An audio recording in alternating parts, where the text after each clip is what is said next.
Ladies and gentlemen, it gives me great pleasure to introduce back from 65 international territories. Hi there, and welcome to 360 Gamercast, the world's #1 British gaming podcast.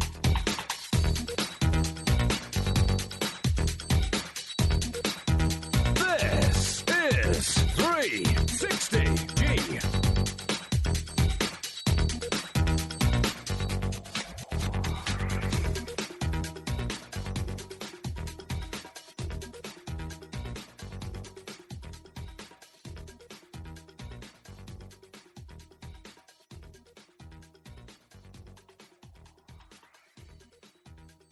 Hello and welcome to 360 Gamercast episode 47 for Tuesday the 1st of December 2020. I'm your host Mark Webb, Gamertag, PSMD, Steam ID, Webby, 360G, and joining me today is... Hello, c'est modern. Free at last, it's #1 Stump Master.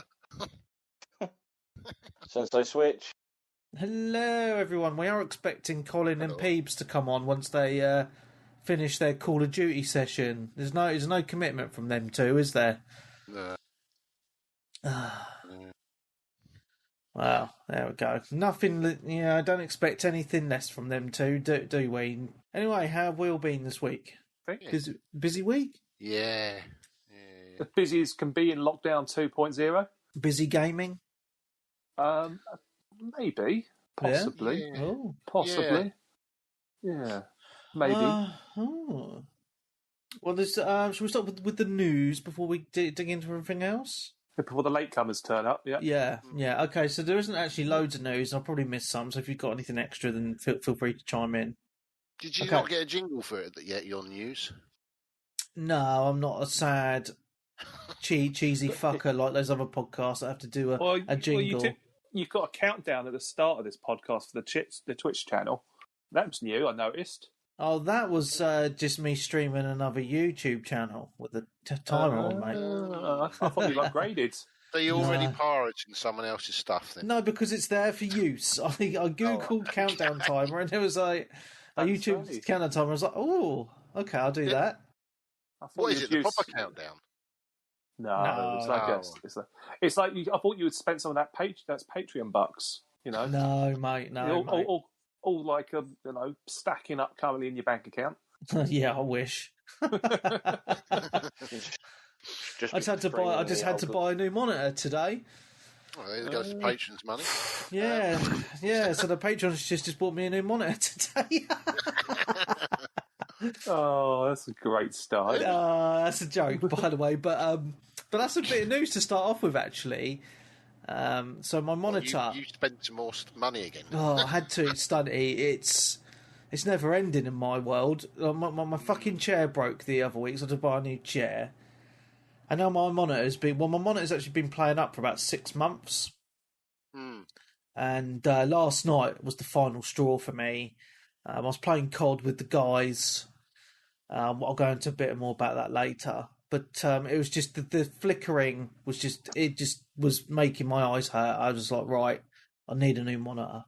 You sure it wasn't Marcus behind turning the light on? No, so basically, on PC gaming, you can get these specific monitors. They're called G-Sync. So there's a little chip inside the monitor that works with your graphics card. So when the frames are jumping all over the place, it stops all the screen tearing. So, you get a nice smooth picture. Well, I think the chip inside my monitor's gone because when I'm playing games with G-Sync on, like the brightness on the screen like flickers, like light to dark, really, really fast. And I get this line going down the middle of the screen as well. So basically I have to have G-Sync off, which means I'm getting screen tearing, which is just really fucking annoying. So sounds like pure horror, mate. Oh, no, mate, it's first world problems. So anyway, pray for Webby. How do you cope, mate? So anyway, obviously it's Black Friday deals at the minute. So I've bought myself a a new monitor. I've had a bit of a size upgrade. Woohoo! So I've gone from a 24-inch monitor to a 32-inch monitor. Oh. And this new big, monitor is half the price what I paid for the 24-inch. Oh, and how's your eyesight? Well, I'm wearing glasses. That should tell you everything you need to know. Okay, about to say, do you need to go to the opticians again? I probably will do in about a year. My eyes are degrading quite quickly, to be quite honest with you. Do you reckon it's got something to do with the 12 hours you do? Yeah, well, I work on computers all day, every day for 12-hour shifts, and then my evenings and days off are spent in front of a screen of some sort, gaming, social media. Everyone is generally staring at screens these days all the time. Yeah. So, that should hopefully come on Tuesday, so that'd be quite nice. But, it's been a bit of a year for spending money on computer parts. I'm hoping that's going to stop now for at least a year until the inevitable upgrades happen, and then Stunty will accuse me of spending loads of money again. Yeah. Well, this is what you do, isn't it? You say your telly's broken. Are you going to say that the Xbox fell on the floor and buy a new one? Yeah. I'll wait till the Series X's are in stock, and then I'll be like, "Oh, Marcus has broken the Xbox." Yeah. Oh. You can always do some vaping inside of it. Yeah. Well, yeah. I need to buy a vape first. They're quite cheap. Yeah. So that's been my palaver. Anyway, good thing there's Black Friday. So that's the news then, is it? That's the international news. So that's you've my got a news. new monitor. Well, I stayed up till midnight on Black Friday to buy Marcus a Christmas present. Oh. I bought him a Duplo train set. It was reduced on Aldi from £100 to £50. So here comes the hot step up. It was nice of you two to turn up 15 minutes late, isn't it? Did you win? There's no commitment. Good at card. There's no commitment from you two. You're scrubbed from the list. You're on the naughty list. So actual real news, apart from my woes, there's been some PlayStation news this week. So apparently PlayStation Network accounts have been getting banned this week. So basically, when you buy a PS5 and you have PS Plus, you get PlayStation Access. I think that's what it's called. Yeah. And you get a bunch of PS4 games for free to play on your PS5. But those games also unlock to work on a PlayStation 4. So what some ingenious people have been doing is selling their accounts online for people to unlock the games for money. Obviously, They don't actually sell you their account. What they do is you give them your passwords. Oh, that's good. Yeah. You give them your password. Don't trust these things. They log into their PlayStation 5 with your account details. Then they add all the games on the PS5 to your account. Then they log back out again. They give you your account back. Yeah, right. And then you change your password again. Then you can access all those PS5 games on the PS4. So how many PS4 games did you get? Did you get Stunty then? No, I haven't done it. Yeah, but, right. There's you nothing sound like you know on what you're doing. No, I read it up on Eurogame. Yeah. I am. To be honest, there's nothing on there that I want because I've got it away anyway, so it doesn't matter. Yeah, that's fair enough. Fine if you haven't got the PS4. If you missed half the PS4 generation, then it's probably great. But it's a bit naughty though, isn't it? Really? Yeah. Well, Sony shouldn't be banning people for that because it's their own stupid faults for having that loophole in the first place. That's my thoughts on it. But yeah, it's quite interesting. There's another little bit of news I didn't think people knew about, which I thought was quite a cool feature of the PlayStation 5, is when you get a trophy, the microphone in the controller turns on and it records your voice. It records a voice clip of when you get a trophy. What? So you could have CUNT just at that right time?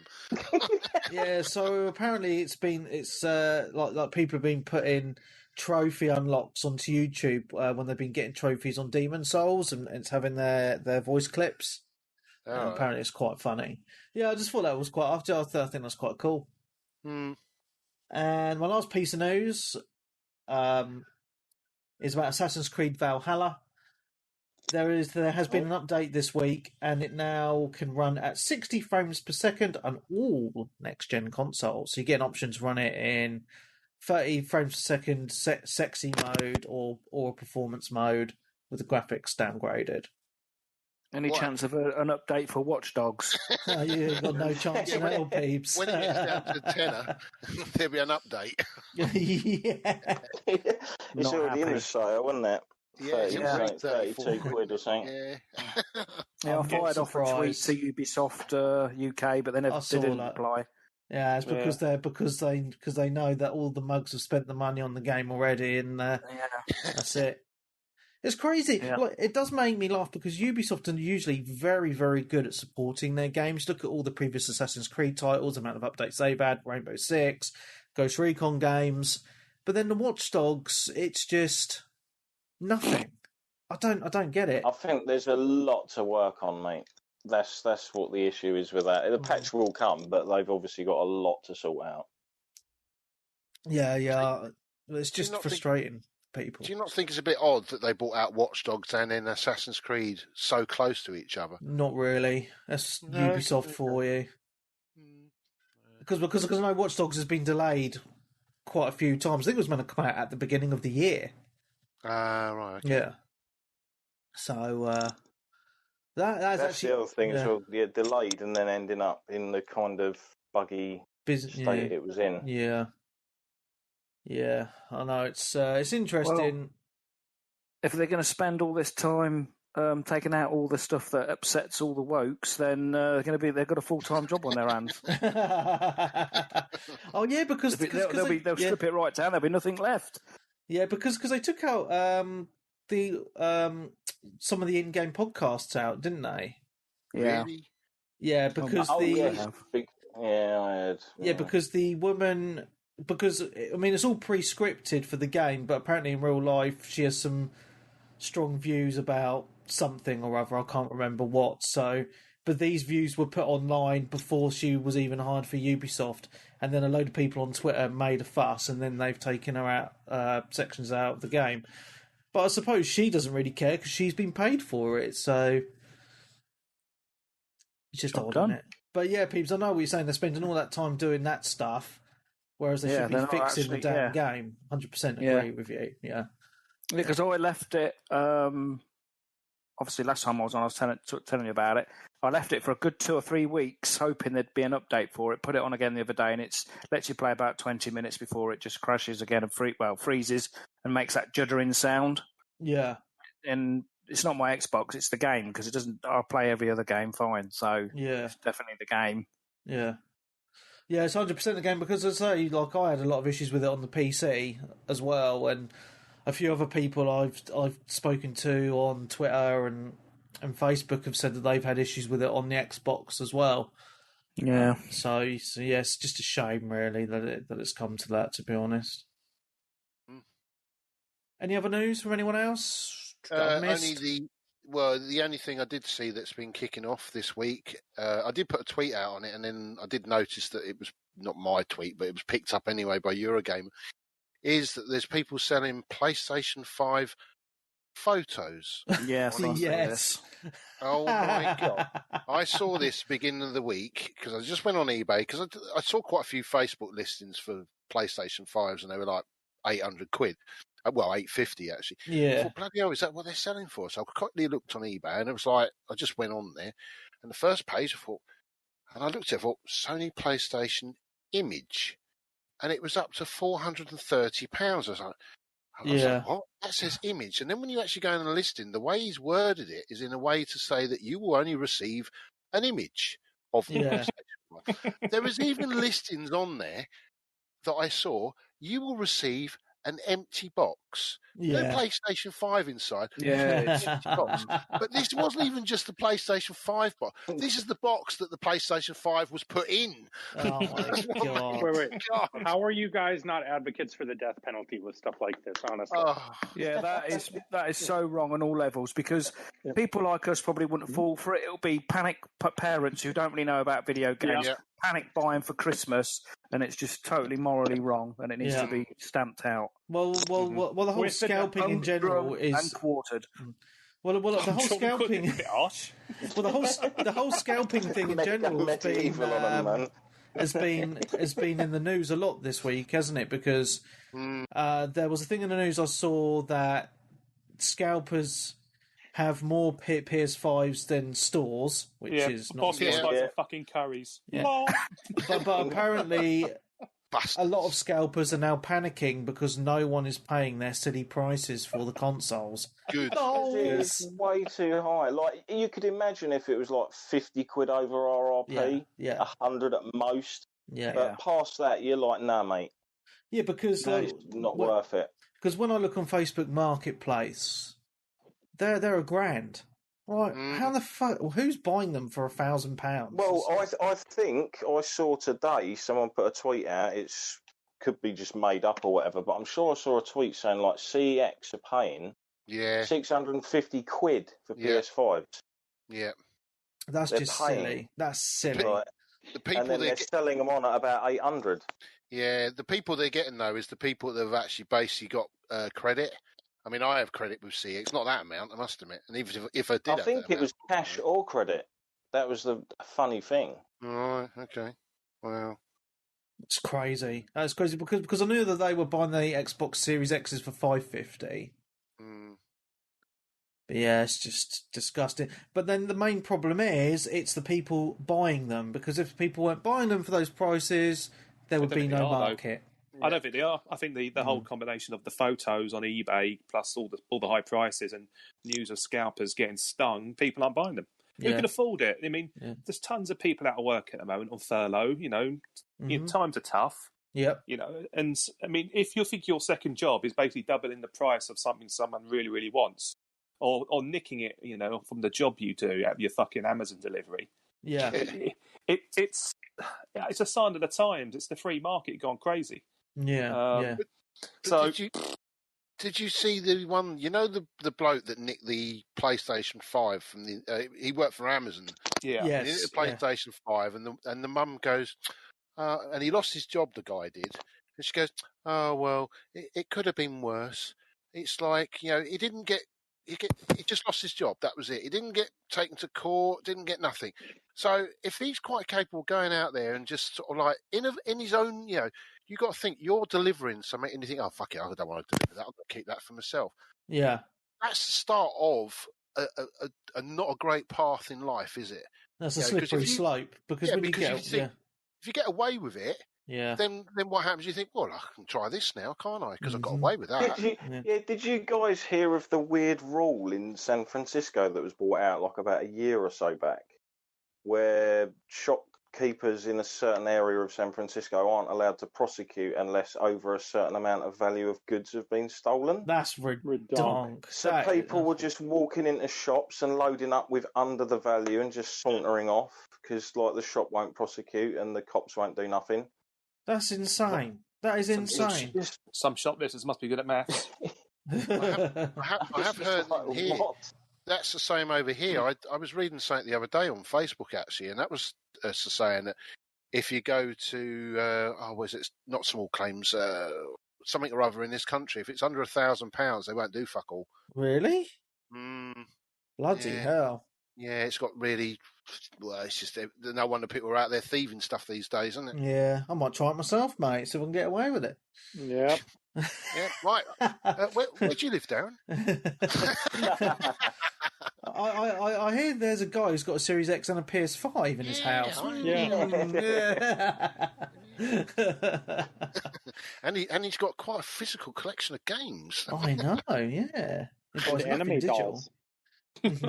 Cloth maps. Yeah, cloth maps. No metal game Trippy cases. plushie, isn't it? A cupboard full of cloth maps. And some funny dolls. Oh, dear. Okay, any other news? No? I'll take that as a no. Tumbleweed. Okay, who wants to go first with what they've been playing then? Me.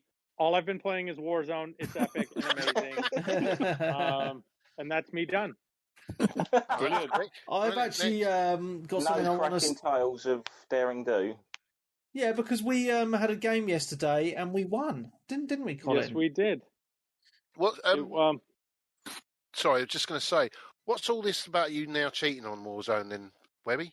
Yeah, I've heard about this. So using a controller now. So I wanted to get to it. So I played with Colin and Peebs the other day, and I lost. I raged. He lost his rag. Yeah. He was the first time us back, being a right noob. Yeah, I was being a right noob, and I just was like, I can't do it. I was so angry. I haven't been angry at a game like this in ages. Anyway. So I was like, right. The next morning I was like, there's got to be a reason why I'm doing so shit. So I did a bit of googly woogling, and lo and behold, PC gamers actually have a massive disadvantage on Call of Duty Warzone, because with a controller on console players and obviously good controllers with PC gamers, if you're using a controller, you have a huge advantage because of the ridiculous auto-aim on Call of Duty Warzone. So I was like, I've got to put this to the test. So I loaded it up, turned on my Xbox controller, my orange one with Webby on it, and I was like, right, first solo game I did, fuck me, I got shitloads of kills. I was like, mate, this is insane. I can't believe it. Because it does make a big difference, because it gravitates towards the player. Whereas on PC, you've got really, you've got to be really on the ball. And obviously I don't play it enough to really get really good at it with a keyboard and mouse. So anyway, played yesterday. And you had a monitor that was trying to give you a seizure as well. Yeah, my monitor's giving me seizures as well. Anyway, so went on with Colin yesterday. And our first game, we got a Warzone win, all thanks to me, because of my controller skills. I don't know if it was thanks to you. Come on, you're ruining the story there. You're ruining the story. All thanks to Webby. Amazing coincidence. First game with a controller, with the guys, we get a Warzone win. What can I say? But it was quite interesting, because I was reading some articles about this, and even like pro players like Shroud and Dr. Disrespect have all said the same thing as well. So it isn't just me. It is well known in the Call of Duty community. So top tip from me, if you're a PC player, just use your controller. And the cool thing is, if you use a controller, you will only be playing against controller players as well. So is that verified? Yep, because every game I've played with my controller plugged in, I've only been matched against controller players. So what were you being matched against before? PC gamers with mouse and keyboard and controller players. Yeah. So, top tip from Webby. Colin, you've got quite a lot of wars. What's that? The competition is harder with the mouse and keyboard, right? You switch the controller and you have an easier go of it because you're only playing with controller players. You're no longer playing against the mouse and keyboard players.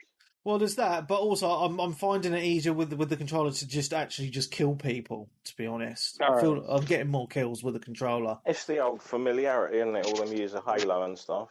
Probably there's a little bit of that, but the auto aim does massively help. To be honest. Anyway.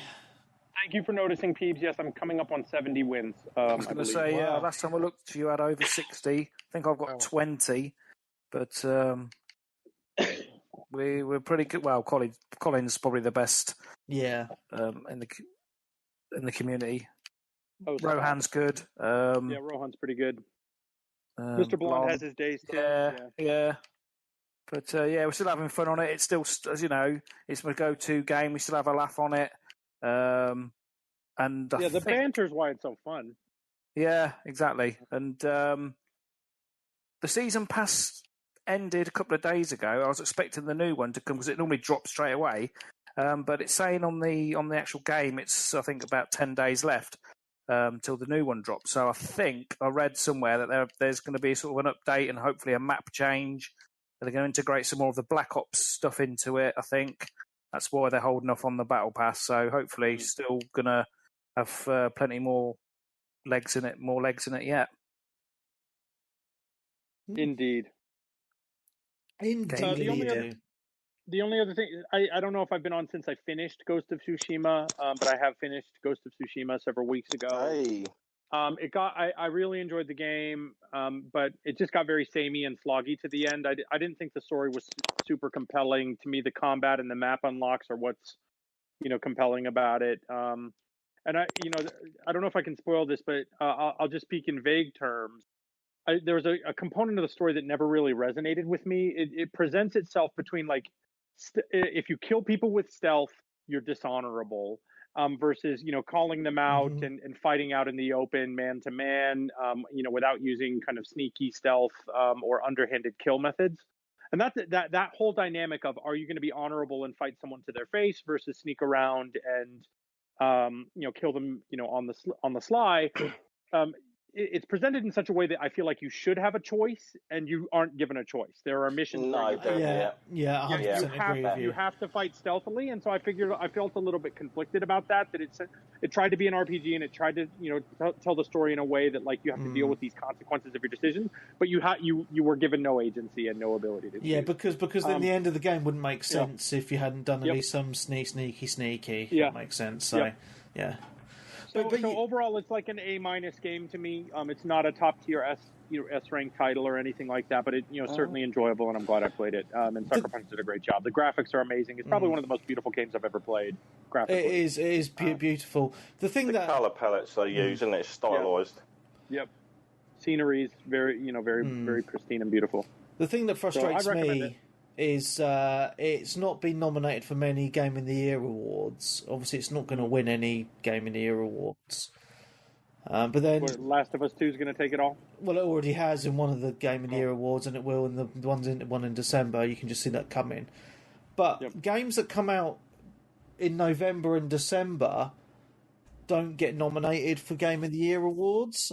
Yeah, so do they get nominated next year? Or do they just not get nominated at all? Must be. The next year, normally. Cyberpunk's going to win a bunch, I would hope. And, the way The Witcher 3 and The Witcher 2 kind of cleaned up and in the years that they came out, I can't imagine that we'd go with Cyberpunk and not have it in the conversation. I know. If Cyberpunk's good, because I'm seeing a few little bits and bobs that don't look great on it, but we will see. What are you talking about? Like the graphics with Keanu Reeves, the trailer versus the gameplay? No, there's been some other bits I've seen that are, I'm a bit worried. Slightly worried on it because just some bits that they leaked, and it just looked a bit boring. Well, yeah, but that's the last gen version, isn't it? I mean, the next gen console version.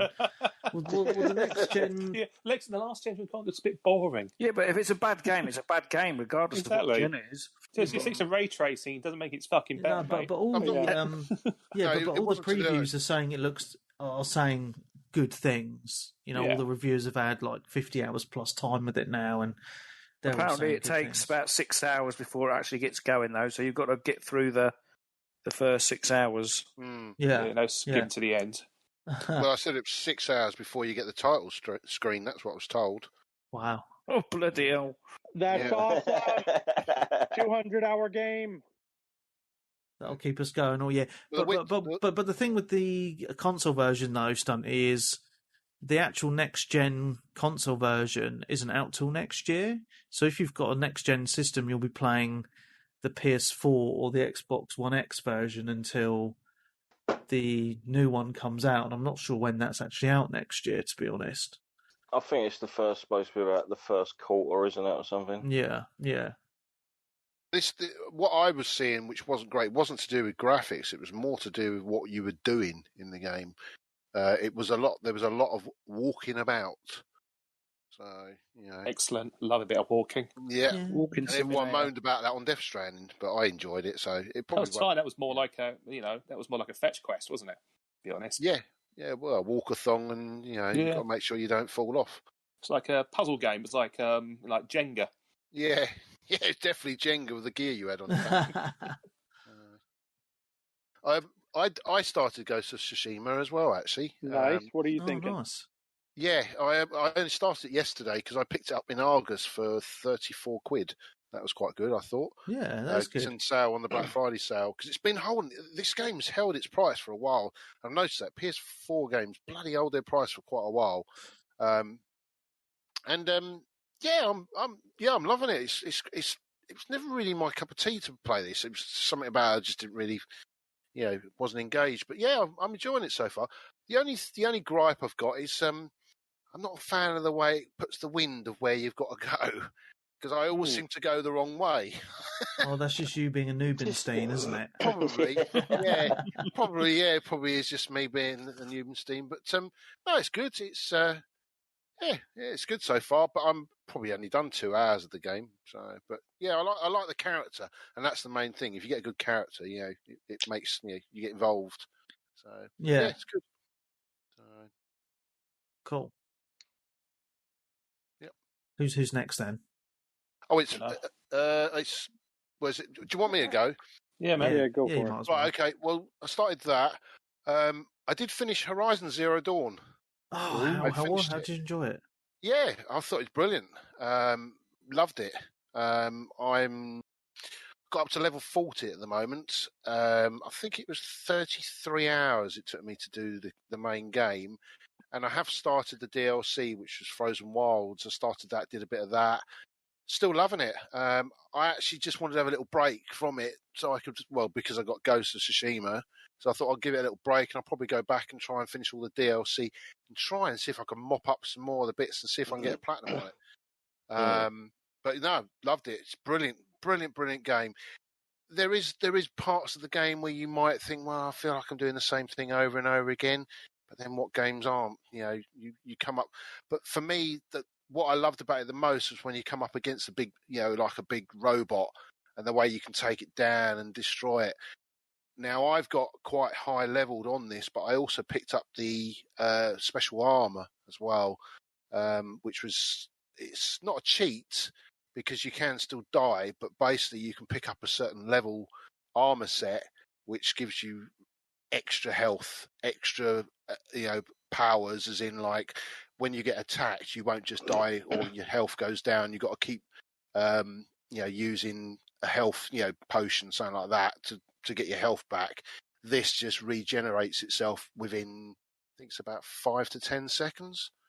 So, okay. But it's actually part of the game. It's a trophy attached to it. It's actually it's like you find the different parts of it basically. Yeah, you got to pick up you go through the game. Oh, I can't remember what they were called. Are they artifacts or something? No, they were fuse coils, I think they were. You got to pick up. Yeah, they're like fuse coils that what you have to do is take them to a certain place, and then there's this machine that has 4 slots, and you got to plug it all into these. It's actually 5. Sorry, got to plug them into the slots, and then it opens up the armor set. It's all part of the game, but you can't do it unless you get to a certain section anyway, because there is a certain mission you have to do before you can actually then go hunting for the stuff as well. So they've made it so you can't just go and get it when you're level 5 or 10. You've got to probably be up to about level 25 before you can even look for it. But yeah, it's good. Brilliant game. It's I'm chuffed to play it. And to be honest, I'll probably now pick up the new one when it comes out on launch because I loved it so much. I just love the combat. It's brilliant. So I don't know if anyone else has finished it. Have you finished it, Darren? I got pretty close to the end. I just haven't gone back to do the DLC stuff. But I'm kind of holding off a little bit because obviously it might end up getting a slight update on the 5 before they release the new one. Yeah, I mean, it's beautiful looking anyway, though, isn't it? It's a really beautiful looking game. Yeah. I mean, that was one of the first games I played in 4K or on like a higher resolution, than like 1080. I mean, I've not had any issues with this game. Dynamic or whatever. I've not had any crashings with this game. I've not had any slowdown issues. I'm amazed at how well it runs. I mean, you always get something or other. You play a game and it just crashes, or you get lag. But no, it's great. It's well worth playing if you can get the chance. You've got to go in for can't start playing other bits and bobs if you're going to play it. Just go in for it. So that's that finished. Still playing that Cloud Punk, which is all right. It's as I said to you, it's one of those games where I just put on late at night and just float around in my car, do the little missions. It doesn't seem to go anywhere though, as in you don't do anything extra. You just drive to a certain place, pick up a parcel, take it to another place, and then you get these little story missions that go along, but you don't do anything extra. You don't start fighting anything. It's just drive to one place, do a bit of walking around, work out how to get to like a certain bit using lifts and stuff like that. But it's one of those games I quite enjoy playing late at night when you just want to unwind and, you know, and also because the music's so cool in the game as well. You know, it's, I don't know, just something about it. I always like playing something like that, you know, that sort of just something that's a bit different from the usual shit that you play. So that's why many of us spent hours strangely playing Hexic on the 360 when that was. Yeah, I was going for the Chivos, mate.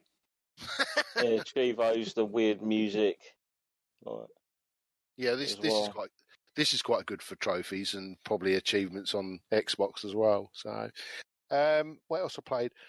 I played another game which I don't know if it's on. It was on Xbox Game Pass because I was going to play it on Xbox Game Pass, but because I stopped it, I never got the chance to play it. But I did pick it up in the sale on the PlayStation.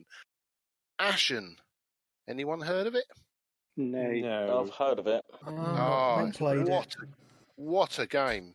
This game is awesome. This is like a Dark Souls game. Is this the fighting game? Like with the martial arts? Yeah. Yeah, martial arts. Done in sort of like a weird art style. That's right, yeah. But it's beautiful. Absolutely beautiful, this game. It looks beautiful. It's not as fast combat as Bloodborne, but it's still very satisfying. You have a companion that comes around with you as well. So whereas like on your Dark Souls or your Bloodborne, you're on your own unless you bring someone into your game, this you do actually have a companion with you. And the other thing with this game as well is that when you die in this game, you don't lose your skill level stuff. What you lose is your points, but you use your points for buying items, i.e. if you want to buy a better armor set, better swords, stuff like that. As you do certain missions, you do level up anyway. So it's slightly different to the Dark Souls, Bloodborne style games. Your companion that comes around with you can do most of the fighting for you if you're shit as well. So when I first started the game, I got into battles with certain enemies, and I just sort of kept bouncing around the map, you know, rolling, and my teammate killed them all. So it was great. But as the game progresses, it will get harder, and you do have to start doing the work yourself.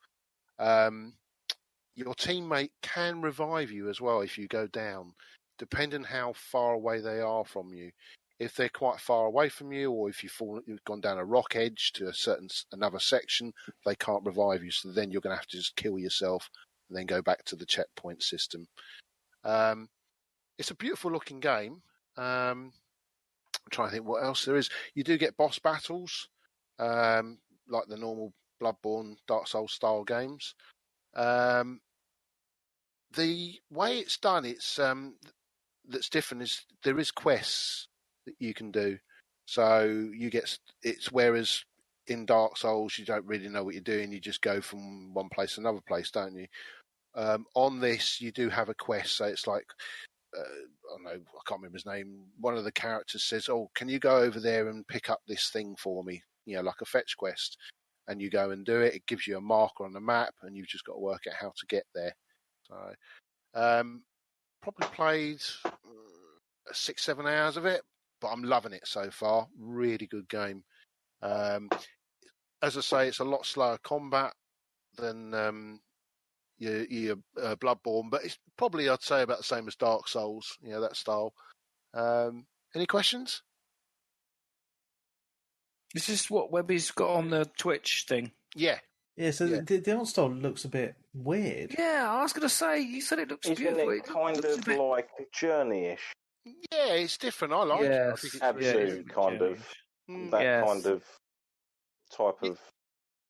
Yeah, they've gone for. I mean, the faces don't show anything on it. As in they're not like pure. It came out about a year or two back, didn't it? Yeah, it's quite a small developer that made this game. It's not like a big AAA studio, but it's quite cool combat. It is, as I say, like the Dark Souls. You can use your shield as well to block and parry and stuff like that. But no, I like it. I think the world's quite cool. For me, I just enjoy it. I just fancied playing. I mean, as I say, I wanted to play Demon Souls, but as I haven't got a PS5, I can't play it. So I just wanted to find something else I could, dip my toe into that's going to piss me off. Do you ever play Demon? Go ahead. Sorry, Colin. I was just say, did you ever play Demon Souls first time around? Yes, yeah, I did play Demon Souls first time around, but I didn't get that far. I probably only did. I think I did 3 bosses. Oh, it's just supposed to be harder, isn't it, than the Dark Souls? Yeah, it's the hardest one. Yeah. Well, yeah, I to be honest, I enjoyed. I mean, I played Dark Souls first, then I played Demon Souls years later, and I actually got on better with Demon Souls than I did Dark Souls. Dark Souls felt a bit slow to me compared to Demon Souls. Demon Souls felt a little bit more, maybe the character I picked, but it just felt a bit faster. I don't know, Yeah, I did the same. I played Demon Souls after Dark Souls, and I did 1 or 2 bosses, and just sort of didn't play it again. But I've been watching on Twitch people play it, and it's really got me interested in playing it. But like with all the Dark Souls type games, I need a co-op partner to drag me through. What happened to you are able to do all that kind of stuff? Yeah. Did you ever? You didn't finish Bloodborne either, did you? Yes, I did in the end. I did in the end. But, I was going to say the visuals on this game look like Brothers: A Tale of Two Sons. Yes, yeah, they do a bit, don't they? Yeah. But the people that made this game are a small studio, so there is a limit. Is it Eastern European by any chance? It does have that look of it about it. No, I think they were Canadian. I think cold and grey and blue. Well, moving on from this game here, which you think the graphics look, you didn't think the graphics looked great. The next game, fucking hell. You want to see the graphics on this? Good or bad? Terminator Resistance. Bad. Oh my God. Not heard of it. The graphics on Terminator Resistance, they are poor. But the game is really enjoyable, which is really, bizarre. It's got that Fallout vibe to Terminator Resistance. It's first person. It's quite open world actually. It's not. It's linear and open world, so it's not like your Call of Duty. Ala Metro. Yes, I suppose in a way, if you think of it the way that's structured, it is like you do get certain levels, but it feels open. Yeah, but there's also side quests as well, and it'll show you on the map, and the side quests will be on another part of the map which you haven't been to, because as you move around the map, it will open up, as in you'll see it's not black, and it will show you on the map where your side quests are, and you can go to that section there. There's something about the game that I quite enjoy, even though it's pretty ropey graphic wise. I mean, and it does have a few issues, as in I don't know, it sort of stutters. I've had a few stutter issues. But and then also like when you meet the characters, when you have a face 1-to-1 with a character, it reminds me of Fallout 4, where the guy's standing there, he's talking to you, but his mouth's moving, but it's not corresponding to what he's saying. So it's that sort of thing, which is what the Fallout games have always done. But the actual story is quite entertaining, and the shooting mechanics quite good on it. It's I haven't come across any of the proper Terminators yet. All I've come across is like these drones or little spiders that run along the floor. I've had tripod robots sort of things which will try to blow you up. And to be honest with you, if they do start to shoot at you, you don't last long, so you will die quite quick. But I don't know. There's just something about it. I mean, it is a shooter. Quite enjoy the story. I don't know where it's going. but it was cheap. It was 14 quid, I think I paid for it. So I think it's probably what it's worth. Yeah, I wouldn't pay full price for it. I can see Peebs enjoying this game. Why Peebs? Is it good on the Chivos? Well, you know me, I'll play anything. So well, no, I think Peebs will probably enjoy it because of all the little. It's got certain collectibles, and they're quite basic. The collectibles as well, and I can see because I know what you like. You like your collectibles. You like your stories that are shit like The Walking Dead. So I can see you loving this game. So if this goes on Game Pass, you've got to get on it. Yeah, it looks okay to be fair, and it does look a bit like Fallout. It does. Yeah, I can see where you're coming from with that. Yeah, it's got the stealth thing as well. I mean, you can do stealth past some of the enemies as well. You don't have to take on everything you come up against. I mean, some of the flying things you do have to use sort of more than a clip and a half to take them down. And then when they do go down, you can go up to them and do the typical Fallout thing where you have to push the square button to pick up the resources. There's crafting in the game, so if you want to craft more ammo, more like dynamite, stuff like that. So there's a little bit more to it. It's not just your basic Call of Duty, go to this place, big explosion, onto the next place, you know. It looks like an Xbox 360 game. Yeah, it does actually. That's what I thought. And to be honest, some of the Xbox 360 games were quite good fun, weren't they? Yeah, true. But yeah, as I say, graphically wise, I don't know what happened there, but maybe it was being made for the 360, and it's been in development hell for a long time. I don't know. So who knows? So that's it. That's me done. Cool. Who's next? Who wants to go next? I'll go if you want. Yeah, go on, Peebs. I haven't really played too much different to what I was the last time I was on. Watchdogs, I've sort of touched on it. I've not really gone back to it because it's broken. Not happy about that, really. Yeah. Wish I'd held off for Valhalla now instead. Although I know we said when we first started playing it, was enjoying it with the London and that, and the graphics are fairly good. But from what I have played of it, I don't know. Really? The driving's a bit off. The missions. I'm playing it on. Well, I can't remember if it's. You can pick the setting. I'm not sure if you can pick the difficulty setting. I can't remember. But I'm finding it fairly difficult from what I have played because some of the missions, a lot of it requires to be fairly stealthy. Would you say, Webby? Like you've got to use your phone to like unlock doors. So you've got and a lot of the places you've got to go to are in red on the map. So you've got to sometimes, and there's guards and stuff. So you've got to sort of. You've got to be sneaky. You've got to sneak in. So you've got to eventually. You've got to sort of scale the perimeter of the building to see which your best entrance is and which doors are not guarded or which doors can be opened with your phone and stuff. And I'm not really into them sort of stealthy, especially in a big open world game like that where there's a lot to explore and then having to take, so much time sneaking into places. It's just, I don't know. Well, overall, that's the whole point of the game. Well, yeah, that's probably just. It's probably not for me, and I should have probably done a bit more research into it before I picked it up.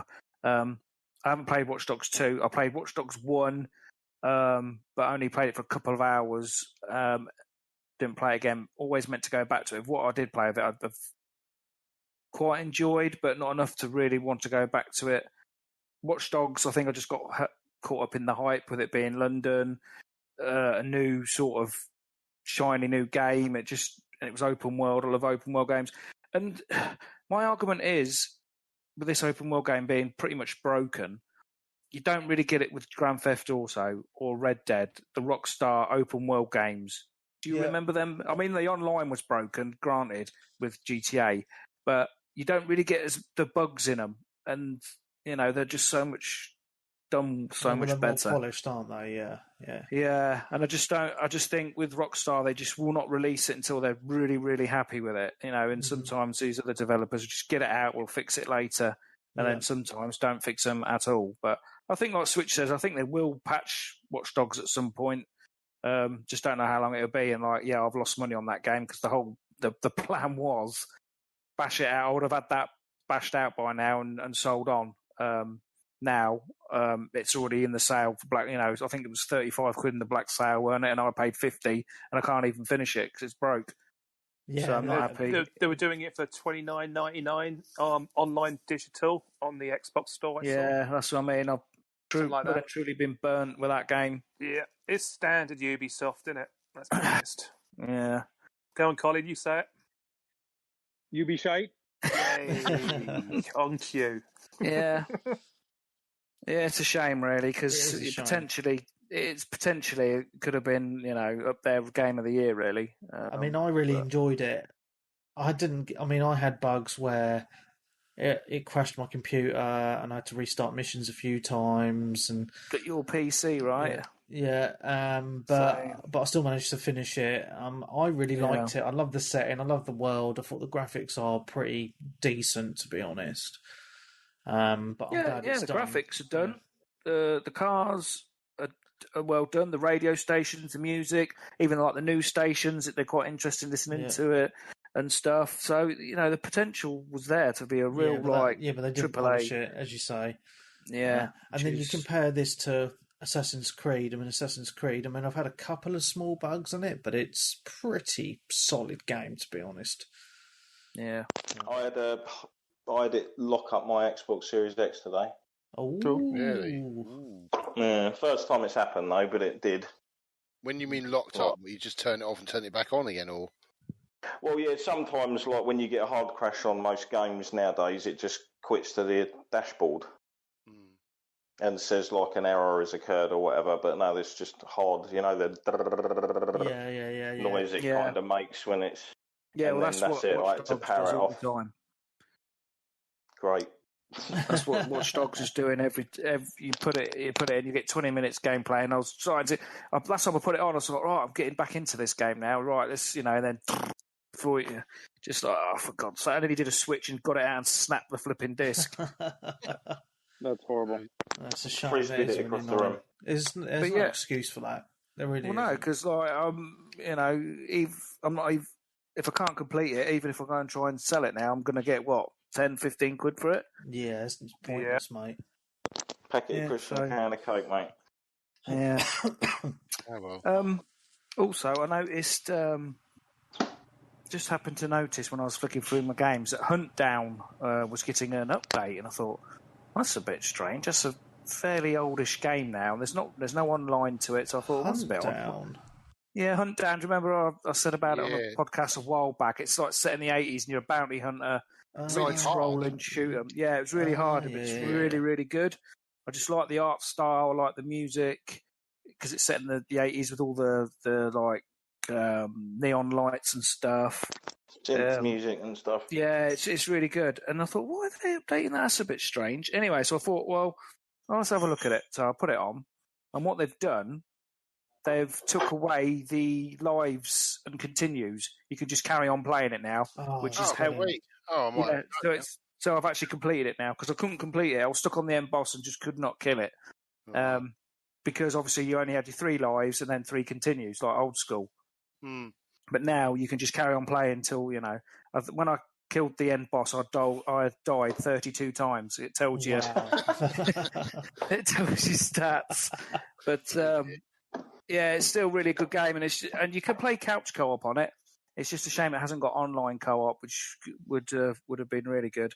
But it's still difficult because it's still I still only completed it on easy. And there's I think easy, normal, and badass, which is the hardest setting. There's achievement for hardest setting to complete on hardest setting, which you're never going to do. It's just it's hard on easy because but it is a really good game.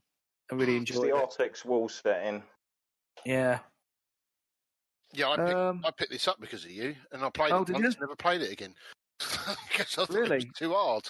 Yeah, it is hard, but like I say, the update, go back to it now, and you just be able to just keep playing it. But sweet, I might do it now. Yeah, it just reminds me, of like like The Running Man, the film, the Arnold Schwarzenegger film, The Running Man. I watched that a couple of weeks ago, actually. Yeah, great film. Oh, it looks rough and shit these days, but it's still great. So you just basically scroll across killing all enemies, and you get pick up loads of different weapons, and then you come to the end, and there's always they're called bounties because you're a bounty hunter, and then at the end of each level there's like a bounty to kill. So it's an end boss, and they've got their sequences, old school the way you got to figure out how to beat them and stuff. But yeah, it's I think I paid about £15 for it when it came out. Yeah, I paid that for it, and I was really disappointed. Is it not on Game Pass Really? now? Did you say it's on Game Pass now? No, I don't think so. It's still okay. I still think you have to pay for it, but it might be one of them games that eventually comes onto Game Pass. Hunt down. Okay. So what else? I've completed Black Ops Cold War, the single-player campaign. How was it? Yeah, it's good. Not very long, but there's a couple of different endings. It's different. This one's different to others, where you actually have choices to make, and you'll be asked a question, and you've got multiple choices to answer, and it affects the ending. So, and you collect evidence through. There's a couple of side missions in it, but to play and access these side missions, you need to dissect the code, and you find evidence for these codes during other missions. So normally they're sort of pretty linear, run and gun, but you need to sort of explore some of the empty buildings, find little evidence folders, and then you can use them to decipher when you're in the main hub of the game to access the side missions. They're quite tricky as well. Yeah, they're quite tricky. I had to. YouTube is your friend in certain aspects of the game. I needed to find help anyway. But yeah, overall, it's good. It's it's Call of Duty, but they've added them other elements just to make it a little bit different. Multiplayer, I don't know. I'm struggling with it. I prefer Modern Warfare's multiplayer, which is strange because during the beta, I actually enjoyed it. But since playing the main game multiplayer, I don't know. I just can't get into it. Whether it's the weapons or what, I don't know. I think it's because I'm so used to Warzone. Do you play it with people or not, though? I'm not playing with anyone, no, because there's no one in the community playing it. Oh, right. No, because everyone's on Warzone. Yeah. I don't think many people in the community have actually bought the latest COD, to be honest. No, it's like I said in the podcast. All you need is Warzone. Yeah, in the old days, you could just look through your friends list and everyone was playing the latest Call of Duty game. God, you're going back about 10 years now, mate. Yeah, exactly. But yeah, Zombies is good fun. I've done a bit of that. But yeah, I'm probably pretty much done with the single player. I might go back to it, do a few levels just to get some achievements, and then delete that part of the game off. Because the good thing about it now is you can actually delete, like you can delete the multiplayer off, or you can delete the campaign, so it saves up more hard drive space. Because at the minute I've still got the campaign for Call of Duty Modern Warfare on my hard drive, because I kept meaning to go back and get. There's a couple of achievements on there I kept meaning to go back and get, and just haven't got around to it. But overall, fair enough. This is online only, isn't it? This game, even for the campaign, isn't it? Oh, I don't know. Is it? Yeah, the last one wasn't it? Warzone, or whatever it's called. That was online only, even for the campaign. Well, you had to be connected to the internet to play the campaign. Yeah. That's why I sold it in the end, because there's no point owning it. So. That's a bit shocking, isn't it? Yeah, they're doing the EA trick, and they like it for speeds. Yeah. So a couple of others quickly. I mentioned it the other week. Star Wars Jedi Fallen Order. I've done a little bit. Any more good? Any good? So I've got this loaded up. I haven't played it yet. I'm getting into it a little bit more. I thought it was brilliant. Yeah, I mean, I was on the first planet, and it was a little frustrating trying to find out where I'm just getting my bearings. The maps, when you press select for the maps, a bit awkward to try and figure out where you got to go next. But I am enjoying it. It's graphically good. The sounds and everything are good. The combat seems pretty good. But I'm only a couple of hours in. I think I've just got to the second planet. There's a lot of things in that game, like the Dark Souls style, where there's different routes. Yes, and you open shortcuts, can't you? That's right, yeah. And as you play the game, as you get through the levels, you'll go back on some of the earlier stuff eventually, on some of the earlier levels, and you'll start opening stuff up, because there's quite a few achievements or trophies, whatever, that you can mop up from doing other bits and bobs. Yeah, because it is very dark. Sorry? I enjoyed it. I really enjoyed it. I finished it all. Oh, you finished it, yeah. It is very Dark Souls, isn't it? The way you save, when you save, you use the meditation, which is basically a campfire, and you can you can level up that way, or you can choose to rest, which respawns the enemies again, which is very Demon Souls, Dark Souls. But it's a good way of like defeating the same enemies to level back, to level up a bit. I've noticed the leveling up's quite slow. Does take a lot of killing other enemies to rank up, or finding collectibles and there's a lot of things to find, isn't there? Your little droid on your back jumps off, scans things for you. He's quite good.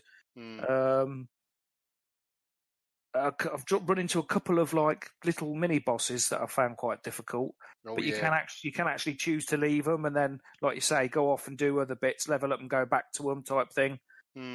So overall so far enjoying it, and that's probably going to be my main game for now Black Ops is finished. I'm probably just going to put most of my time into this game and try and get it done. Yeah, it also had quite a bit of Titanfall to it. With the wall with the running, it takes a lot of elements from other games, but it does them all well. And it's. I just found like when you go to a few planets, it just feels a bit samey to me. That was my only gripe with it. I never finished it. Right. Yeah, I know what you mean. Yeah, I mean, I didn't mind probably because I like Star Wars anyway. I think that's also has another thing to it. If you quite like your Star Wars sort of world, then I think you probably will be more engaged in it than But I thought it was all right. I thought it was not bad. Yeah, because Webby's a Star Trek nerd. God, I love a bit of Star Trek, even though I'm not really a big fan of the latest season of the new show. But it's good. Shut up. I'm not going to go into that now. You can't beat the old Star Treks. It's the same with Star Wars, isn't it? The new Star Wars films are shit, and the old ones are good. I saw The Mandalorian the other day. That was very good. Oh, Mandalorian's my kids are loving fantastic. The Mandalorian. Yes. Yeah, Mandalorian is good. Yeah. Do you know what? I'm watching season 2 of The Mandalorian, and watching season 2 because I watched season 1. It was brilliant. Watching season 2 now. We all sat down this evening. We watched an episode, and I turned around and I said, "Do you know what? Watching this, it makes you watch the trilogy we just had. It makes them look even worse now." I know it does. Yeah, they are really dog shit now. There we go. All good, man. Yeah, I'll roll it on. Roll on the rest of the Mandalorian. Yeah, definitely. So what else? Gears Pop is still plowing through that. I can't believe you're still. Why are you still playing it when I see you on that game that you're on the bog? Or was the case? Well, sometimes when I'm laying in bed, like going to sleep, and the missus will turn over and go, "You're still playing that crappy game." So what are you going to do, Peebs? What are you going to do when it shuts down next year, Peebs? Well, that's it shuts down in April. So all I'm really playing it for is to try and just rinse a few more achievements on it. Show over last weekend bender on it, yeah. Get beating it up and getting Gears Pop. Because I had given up, as you know, on it because it was pay to win, and some of the achievements were just ridiculous. You were never going to get. I mean, even now they're harder to push, but they are pay to win, and then they're shutting it down. Yeah, so it becomes a dead game. The drops are becoming better now. They're giving you more money and stuff, and we've joined this active community now. There's 50. They've got a Discord chat, and the guy who runs it's quite ruthless. If you've not done a couple of hordes within a few days, he kicks you out. So cool. it keeps you on, which is good in a way because I want to. There's an achievement for doing 500 waves, and I think I've done about 300 and something. So I hope to get that achievement done, and a couple of others. But yeah, it's okay, Peebs. You don't have to do this. Yes. Well, the thing is, what else am I going to play on the bog? Well, I need to find the next game. But mate, you're sitting there going, "I've got 200 more waves to do." Mate, you're going to give yourself piles. Like, I wonder if there's a market for, like, you don't pay your employees money, you pay them in gamer score, and Peebs would just work for, like, he'd work for gamer score. Yeah. Yeah, man. But you guys let me down on that because I set up a whole 360G, Yeah, we got everyone bored. joined and then no one played it. That's because it's bored, shit. mate. Yeah. I never even tried it.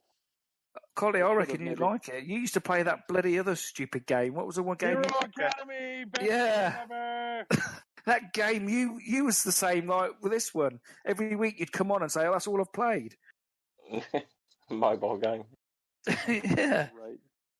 And then the last but not least is the Tetris game. Still, I'm still just trying to. I'm on the very last level of beginner, and I can't do it. Oh my god, that's so funny. It's bloody hard. Is it? I'm finding it hard. Piece of piss, mate. Smashed it. And the next mode up. No, I got the high. Well, last one was I had the high score across the community because both modes had it. Slags. How many people played it though, Dan? Scores. Quite everyone in Game Pass, mate. Yeah, it's Game I think Pass, it's quite a few people have played it. I was trying to help everyone on Twitter. People asking me questions on Twitter about how do you do it? How do you get the big scores? And it's just trying to explain the basics of how to play fucking Tetris. It's hard work as it is. Well, yeah, but you get your points go up the quicker you. If you press down on your D-pad, it brings the blocks down quicker, doesn't it? So that's how you get points. Or if you press, I didn't find out till today that if you press up, it shoots the block straight down. Yeah. Rather than dragging it down, it will shoot straight to the bottom, which is even quicker. But yeah, that's why I do it. Yeah. I don't tell people that. Give away my fucking secret. Jesus Christ! What are you trying to do to me? I'll have to look. I'm going to load the game up in a minute and see where you are on the scores. But I'm going to have to try and attempt medium. But like I say, I'm struggling with beginner. So, I just think at some point I'm going to get frustrated and just not play the game anymore. Have you tried the multiplayer on it? Yes, it's all right actually. Is it? I come across a couple of. Well, I've only done the competitive one, so it's where you go against another player online and you basically send junk over to each other depending on your lines you generate. And yeah, I've come across. I've whipped a few people's asses and come across some real hardcore Tetris players, and these guys have been playing Tetris for years. You can just tell. They're kind of like they're 5 steps ahead of you before you even you put down your first or second block. It's absolutely insane. But yeah, it's good. Top marks on that one, and the tunes are go from banging to interesting. Yes. And it's very Child of Eden-esque. I think I've mentioned this before. I think it's by the same director. And who did I think was behind Rez as well. I think. Maybe I really should do my homework more often, but that's the vibes I'm getting anyway. But the multiplayer it's got some depth to it by the looks of it. There's a Chivo for getting to the centre of the swirl of it is to get to the Golden Pyramid. But yeah, I haven't played it this week, but I'm probably going to pick it up time to time when I want to relax a little bit and I want to give it's just one of them, action. It's just one of them games that you can just whack on if you don't want to get in depth in a big, like the Star Wars, it takes a bit of concentration and stuff. And not saying this doesn't take concentration because it's quite, you have to think about it. It's just one of them games you can put on for 5-10 minutes and have a quick go and then come out, and it keeps, especially when you're playing like on the sort of, I'll say it's a story mode, but you just continue from where you left off type thing. So exactly. But yeah, I'm just going to complete beginner hopefully at some point in the next couple of days. And I'll have a little gander at multiplayer and see what's happening on there. But yeah, so that's it, really. Well, no one in here would have played the VR mode. What's so different on the VR then, apart from just seeing it from a distance? Is that all that's different? I'm guessing so. Cross-eyed. Well, yeah, there's that as well. Just wondering, that's because I know it was a VR. It was on the PlayStation VR and the PC, isn't it? And that's what it came out on first. But I don't know. Just wondering, that's all. I haven't played it. Let's have a look. I'm gonna have a look. Yeah, just wondering what.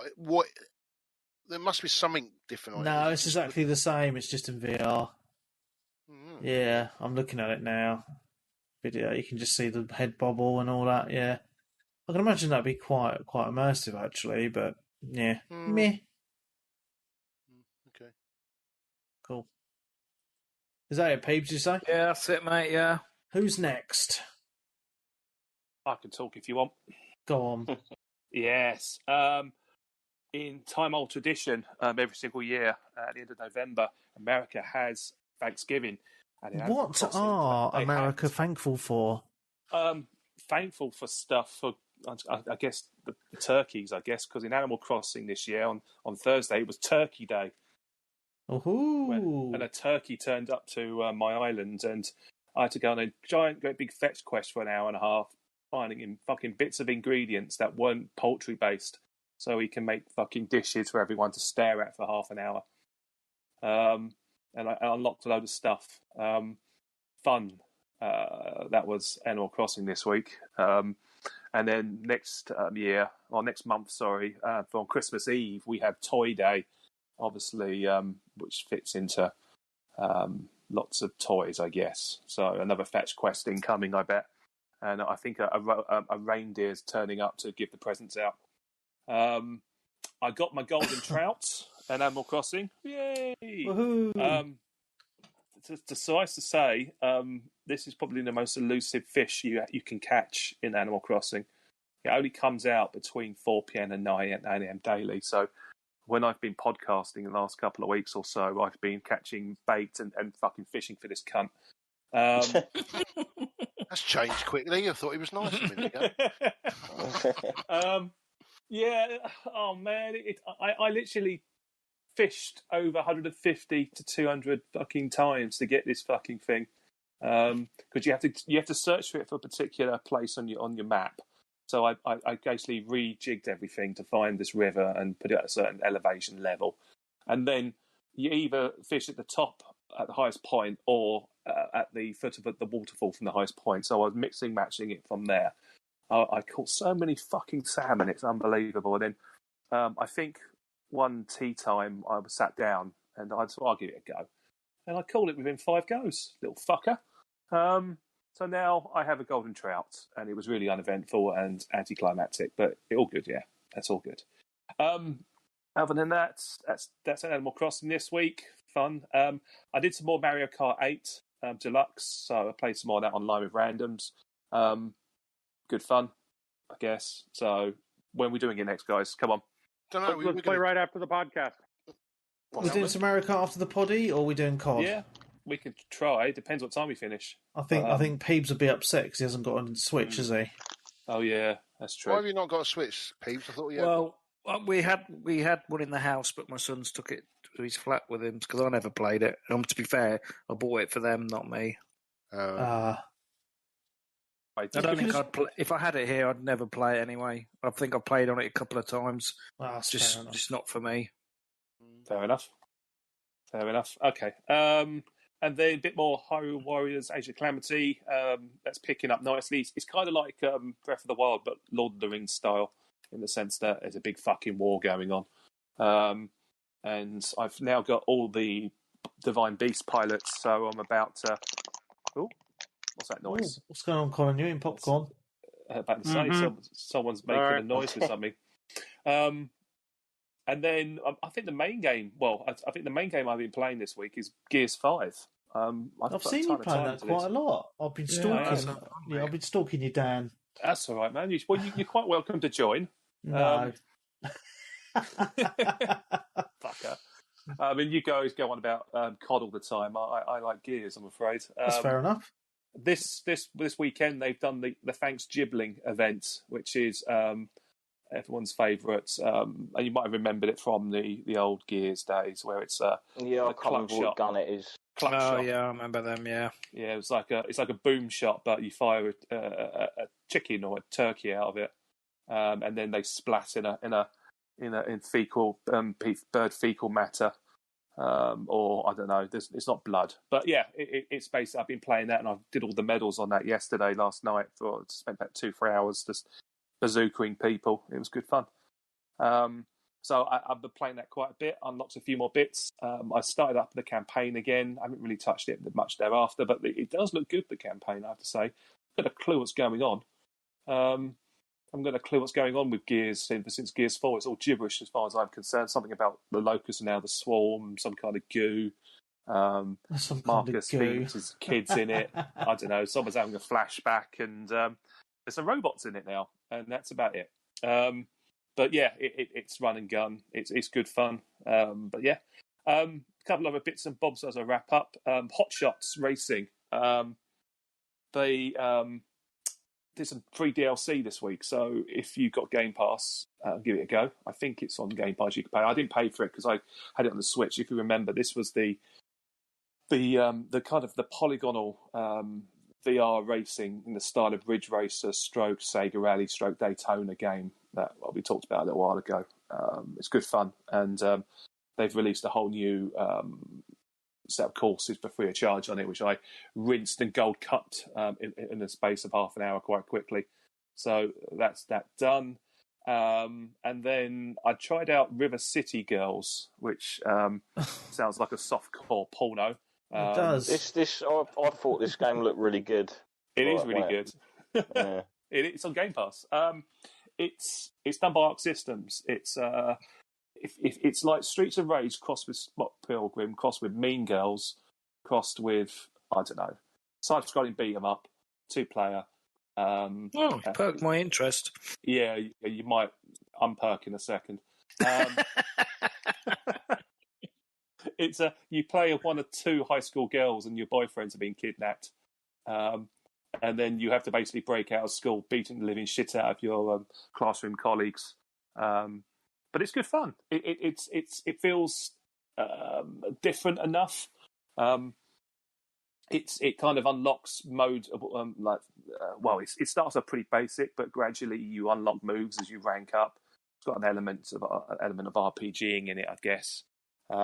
It's quite tough, if I've been honest. It's not for nubs. Well, I did put it on normal, and the first boss gave me a little bit of trouble, but I managed to persevere and beat her.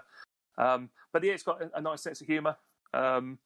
It might be a little bit too twee and a little bit too millennial, or no, it's not. It's Generation Z for some people. Right. Okay. Yeah, I'm just getting the gist. Basically, big teenage girls. It is good fun. This looks like something Darren might be interested in. No. Well, I originally was. It was just the fact that it's made by a Japanese studio in a kind of Japanese style, but it's English voiceover only. Yeah. So I was just never bothered. Yeah. It's very. There's times when I want to sort of like grit my teeth when I hear certain vocals. That's fair enough. Yeah, like teenage American high school girls. Well, Saturday morning cartoon style. That's all it sounds like to me, sort of a thing. And it's like, Yeah. I don't know why. It reminds me of, it's not really the same sort of game, but it reminds me of Lollipop Chainsaw, which I really enjoyed, if anyone remembers that one. That's the kind of, that's what the kind of vibes I got as well. You're not wrong. But the graphics look like Scott Pilgrim versus the World or something like that, right? Yes. It's quite good keep fun. Going, sorry. Yeah, give it a go. I mean, as I said, it's Game Pass. You're not going to lose anything of it. What are the Chivos like? I've got a few pops already. I've got about, about 25, 40G in the space of half an hour, so it's not too bad. And looking through, you can easily undo it. I mean, there is a Chivo for 75G for completing it in co-op. So online I'm not sure. co-op? I don't know. I don't think it is. No. I think it might be couch co-op, so you might need a buddy. Yeah. 75G is on the line here. Get on it. I am interested in this game. I'm going to have a look at this. Have a look. See what you think. It's all right. It's quite good fun. And last but not least, I picked up and started playing Sonic Adventure earlier. What's this on the Switch? Yeah, no, on the Xbox. I was going through the Black Friday sale, and I noticed it was only £1.69 on Xbox. And I thought, the first Sonic Adventure. Yeah. I don't have that in my collection, so I thought, fuck it. Well, I had have it on my Dreamcast, but there's no way I'm connecting my Dreamcast up to me telly. Sod that. So I started playing it, and fuck me, as it dated badly. God, I knew it was ropey when it first came out.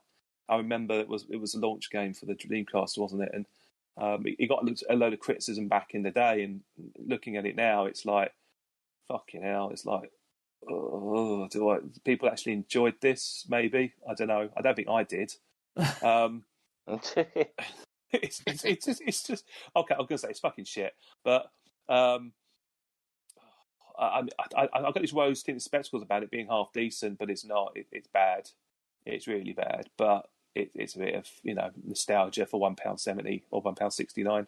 Yeah, it was basically a launch game as well, wasn't it, for the Dreamcast? So yeah, especially when all the other Sonics were the 2D ones are so good. I mean, I should know better. I really should, but I don't think I've ever played a decent 3D Sonic. No, I don't think there's been any good 3D Sonics, to be honest. The newest ones, the Sonic Mania, is that any good? That's really good. Sonic Mania, that's not 3D though, is it? That's 2D. It's 2D, yeah. Right, okay. I've not played it.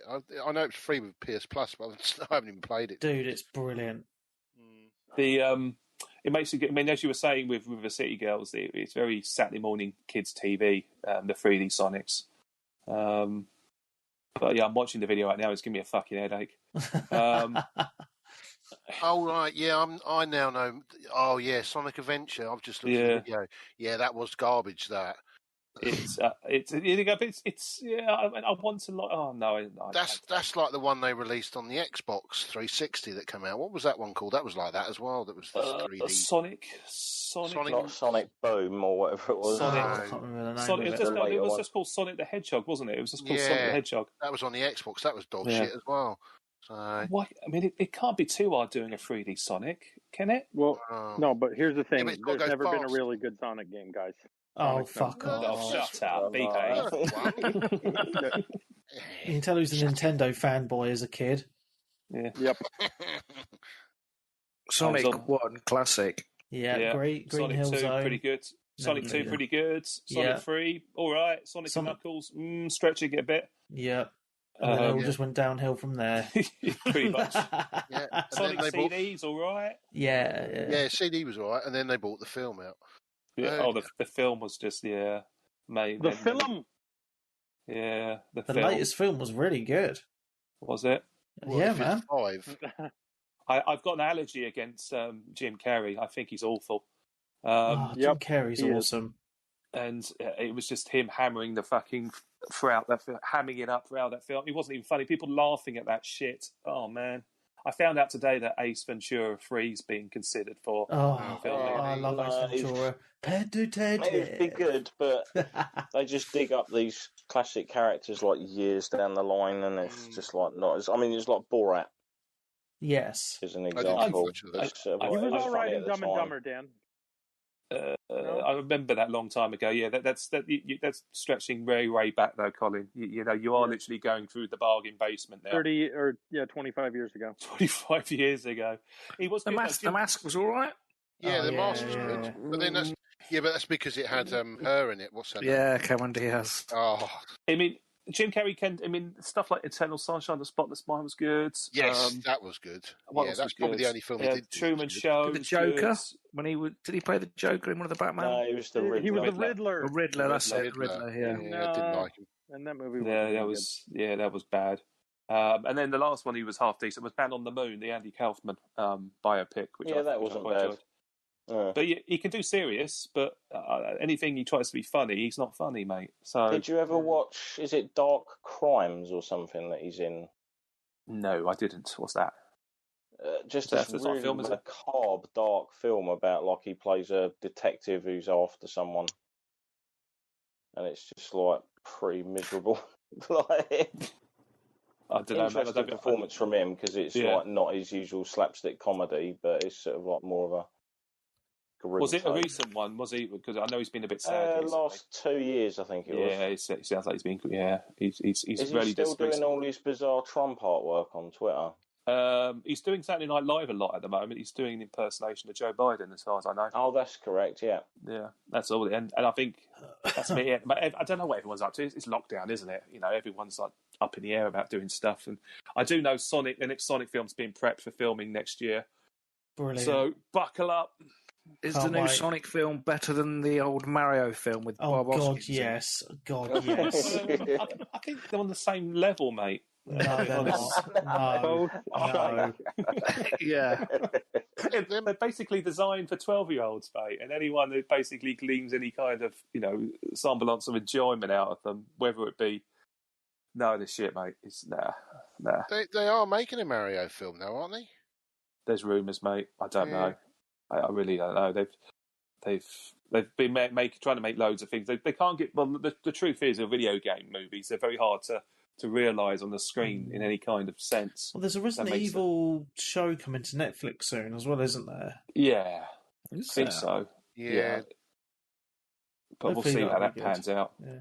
I mean, the Witcher series was good, so they can make decent TV shows out of games. But then again, The Witcher was also a book series before it was a game. Yeah. So it has a rich history to draw upon that, not just, Gerard's latest fucking shag. Yeah, the fiction is well established before it crosses into those mediums, I agree. Yeah, so it's a little bit more balanced. It doesn't really count as far as I'm concerned. It does count. Video game. It was a game first. Bollocks, mate. What was? Witcher. Witcher wasn't game first. The Witcher was not. It was a book. Yeah, it was a book, but it was a game before the movie. That's what I'm trying to say. Of course, and there's no movie. It's a television series on Netflix. Yeah, TV show. Right. Sorry, yeah. And it's a great TV show. Netflix are doubling their budget for the UK to make programs. Brexit, good. Mate. Last Kingdom, awesome. Yeah, because the programs have made, obviously The Crown and stuff like that have all done so well. All the stuff out of the UK is awesome. Well, for the most part, so they're doubling their budget. Mate, you should tune into ITV. You'll get some great telly on that. No, will we get a new seasons of Darling Buds and May then? I think David Jason's retired, mate. Yeah, I know. Netflix, they must better find someone to replace him, don't they? Well, it's nice to see Netflix are pumping some money into UK broadcasting because the BBC sure as hell don't. Yeah, I know. They still take our money though, the fuckers. Oh God! Apart from Webby's. No, I don't have a TV license. I'm proud of it. There we go. So you should be moaning then. I'm not, because I paid for years. I only cancelled it this year. I feel like I wasted my money. There's Doctor Who at Christmas. I don't give a shit. So shit. There you go. Anyway, let's talk about games. Yeah. Sonic toothbrush. Yeah, I'm done with that. I'm watching the video. I've seen more of Sonic Adventure than I'll ever see. All right, so who's next? Knights looks all right, doesn't it? Knights. This is Sonic. Yeah, it says Knights into Dream. That's Sonic, it's a pinball. It's a pinball table. Yeah, I never played that one. Oh, what's that? Was it the bonus mode? Was it? I'm guessing so. Yeah, I think so. We're rambling. Right, who's next? It must be Darren. That's just rambling. Tell us about the PlayStation 5, Darren, since you're the only one who's managed to get one in the whole world. Yeah. No, there's quite a few people from the community that have got hold of it. Yeah, there's a few people that have got it. Well, they won't fucking come on this podcast to talk about it, will they?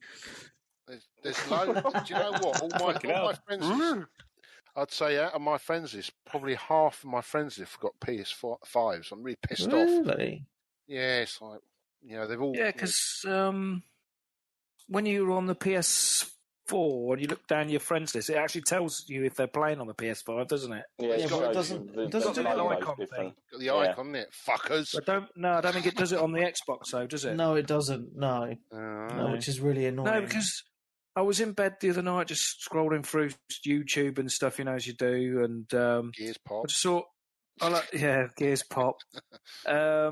I wanted to look at the interfaces of the two consoles, and Xbox is pretty much the same as the Xbox I have now, isn't it? It's exactly the same. The UI is identical. It's all the same. Whereas with the PS5, it is actually different. So you feel like you're getting the thing is, you get an Xbox Series X, you plug it in, and it looks exactly the same. You don't feel like you've got a new console.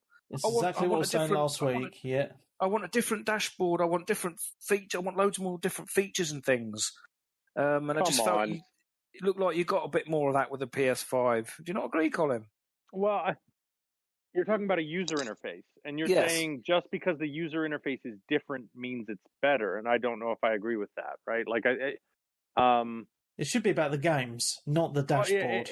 It's about the games and the performance of the machine. And look, again, video games are moving into mobile phone territory when it's about there's two things happening in parallel. There's the hardware is being upgraded, and then there's the software that runs on that hardware gets upgraded, right? And I don't know that those two things always have to be married together. And just because you get a new phone doesn't mean you want the newest version of Android, right? Or iOS, iOS or whatever else, right? I don't know. I'm just trying to figure out how it. I don't know. I think it just feels like you want it to be different, right? I don't know. I think it's nice if you. I mean, I've had it before. I mean, I changed from my phone, and you upgrade the phone, you switch it on, you plug it, you put all your apps on it, and then you look at it and you go, it's exactly the same. Yeah, and that's why I change phones less now. I don't, The camera looks a bit better, but the only difference is with this generation is that PlayStation has done different to the Xbox. Okay, the Xbox games will run faster because, I mean, we've all got SSDs, so when you load the game up, it will go great. And the big thing that all the Xbox people were saying, I can play 6 games all at once and I can just do this, switch from this game to this game to this game. I don't do that, so that doesn't appeal to me. Well, and I've been seeing that's glitchy as fuck because a lot of people online are moaning about the quick resume, saying it doesn't work properly and the games are restarting and all sorts of shit anyway. But I think what Peebs is saying is that the PlayStation, because it's a whole new dashboard again, and I think the thing which you probably won't know until we get our hands on it is the controller, and that's what I want to know about. 100%. Everyone's saying that this controller is groundbreaking, and even Phil Spencer's come out and said, yes, okay, we're going to have to up our game. Yeah, because that controller looks not being funny, awesome. It's about time. They've had the same controller since PlayStation 1. No, the PS4 was different. Well, no, the PS4 one was good. I did like the PS4. Yeah, I love my PS4. Yeah. Yeah, I don't feel like they're much different, though. Oh, it's a big difference. You go on a PS3 and then you play the PS4. Yeah, the controllers are... There is a big difference between PS3 and PS4, but the thing that's fascinating... I never liked the PS3 controller. It felt just like, especially some of the earlier ones without the rumble in, they just felt like cheap plastic. They feel quite small as well, don't they? Yeah, I think. They're small when the sticks are quite loose. Yes. I mean, I still play my PS3 and it does feel very loose, and I normally try and plug my PS4 into it because you can play PS4 controller on PS3s. Yeah, because I was talking about the controller last week. I was saying that the thing that I'm most excited about with the PS5 controller is the haptic feedback and what people have been saying with the tension on the triggers changes depending on what's happening in the game.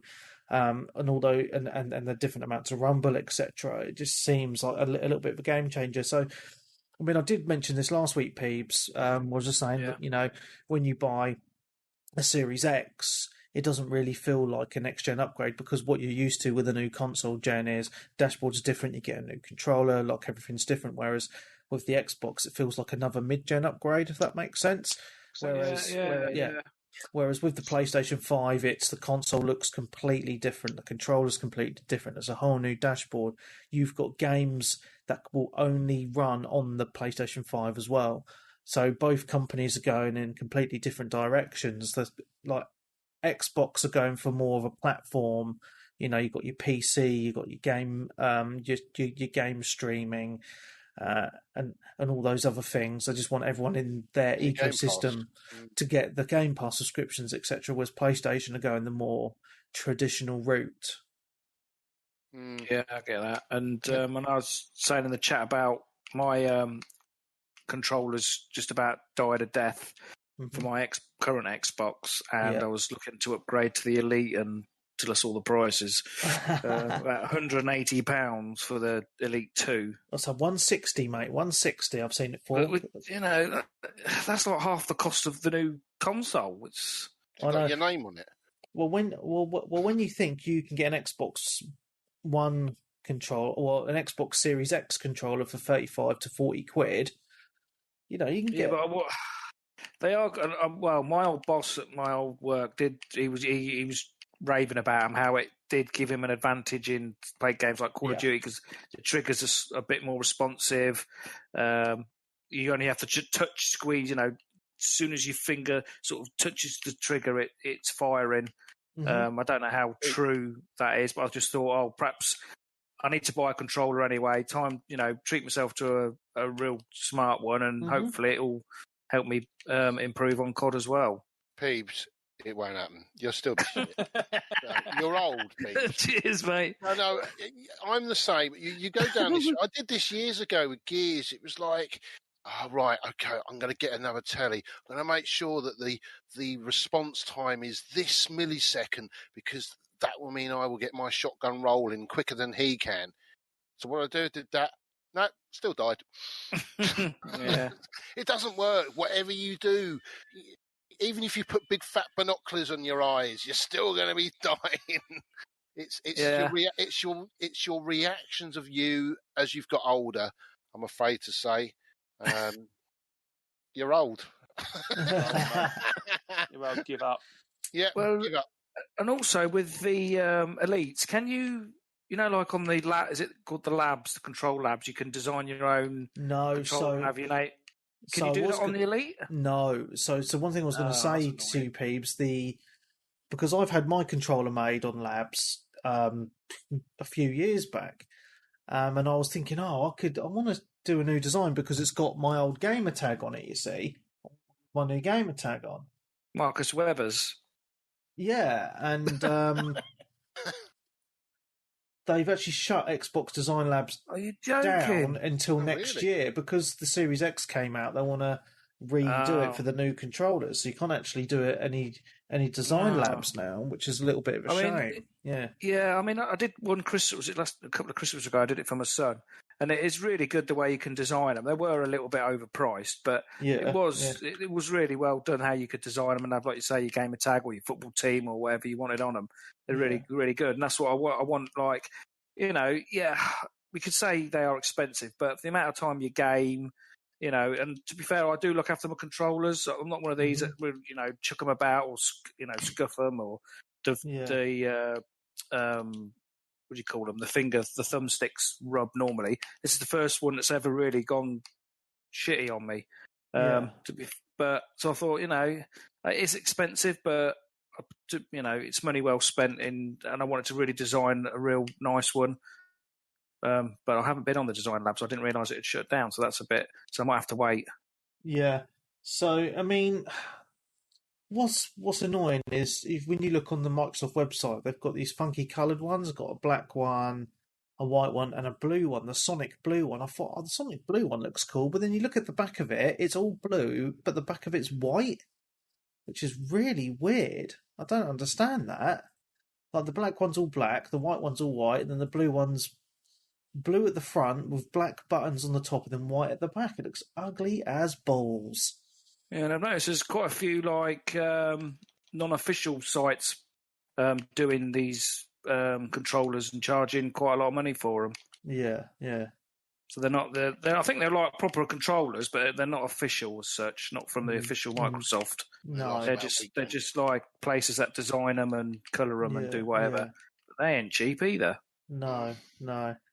But yeah, I mean, the Series X and S controllers work on the Xbox One anyway, so if you didn't want to spend £160 on a controller, you can just buy the latest controller and it'll work on your current console anyway.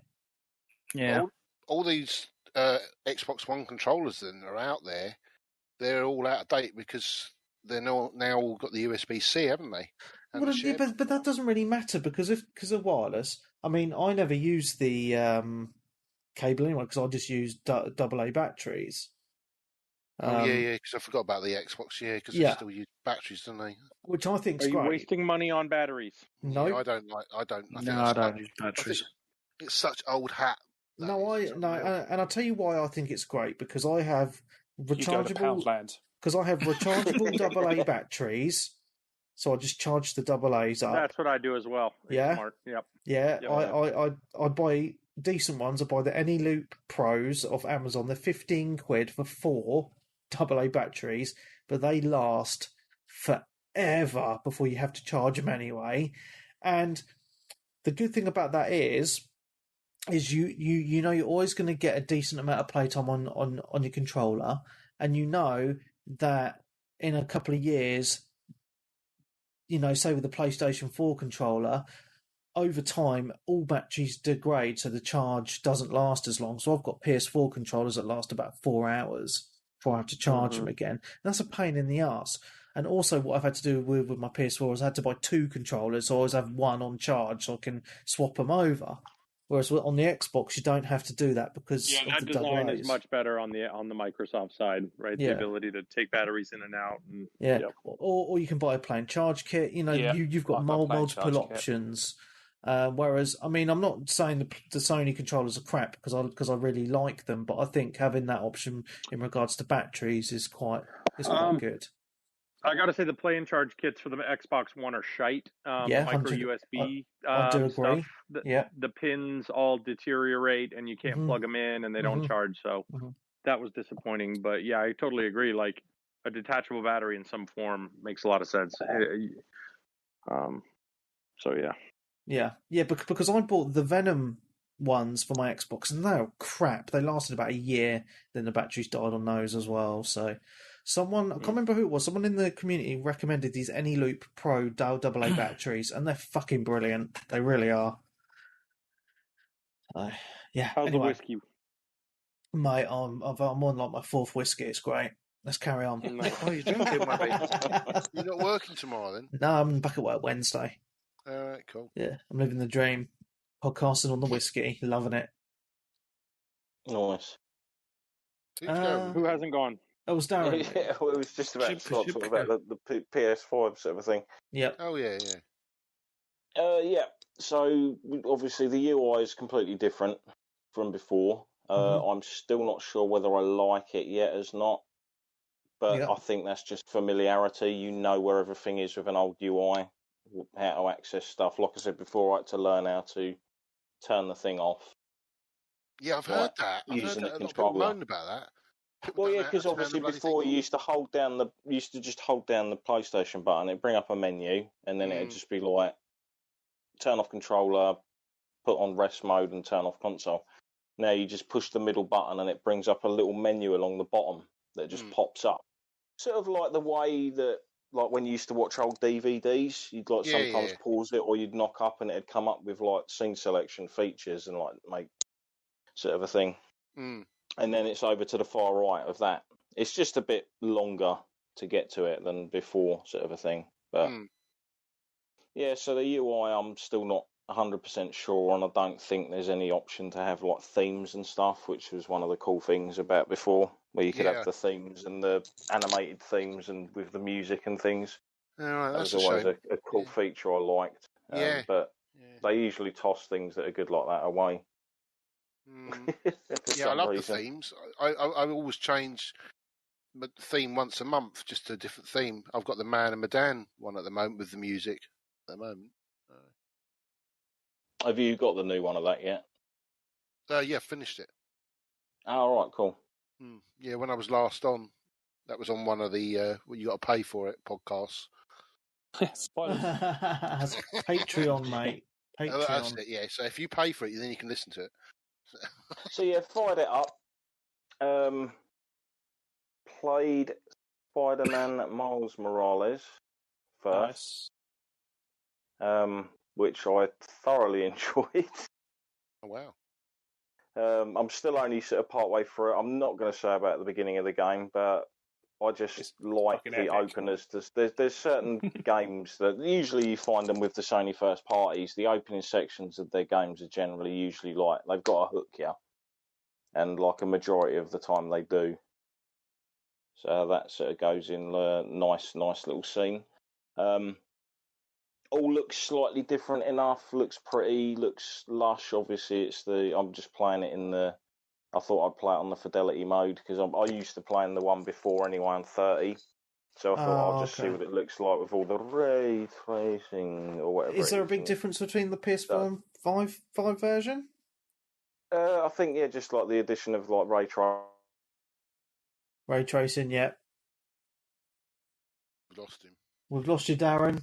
This is the quality you get on the Patreon episode. Darren, you there? Fucking pointless. Yeah. How typical. You know what I mean? I wait all that time, gets to my turn, and then while I'm like talking about something, it fucks me off. That's you know what I mean? I'm not that shit. What was I talking about anyway before I got cut off? You were talking about the ray tracing. Yeah, ray tracing. Oh, right, yeah. So Did you hear about me talking about the controller then, or not? No. Oh, right, Did you carry so on I was then, like, did yeah, I was going on for a good couple of minutes before I realised. Then I just looked and I was like, it's awfully quiet in here. Like, unsure pauses, you know what I mean? But yeah, the controller's like pretty cool. It feels new but familiar at the same time. Yeah. It is almost like a funky third-party controller, if that makes sense, for the PS4. Yeah. Slightly bigger, but feels nice in the hand. Be nice, easy to get used to. I've had no issues with the game at all. I haven't had Spider-Man's turn into like a space heater or anything like that. I saw that. That was amazing. Yeah. Flying through the I think a few people have had that glitch, haven't they? All right. Okay. No. Yeah. Have you seen the video? Just like where he becomes inanimate objects. And he swings through the air. One of them was like one of those heaters you have outside of a bar or a pub. One of those standalone ones, and he becomes that, and you literally just spin a web and start flying through the sky. Did you see they also still added the bit where if you go out to the boats out at sea, you still got the dude on there that looks like Donald Trump? No. You didn't know about that? Well, do you remember the original Spider-Man on the PS1?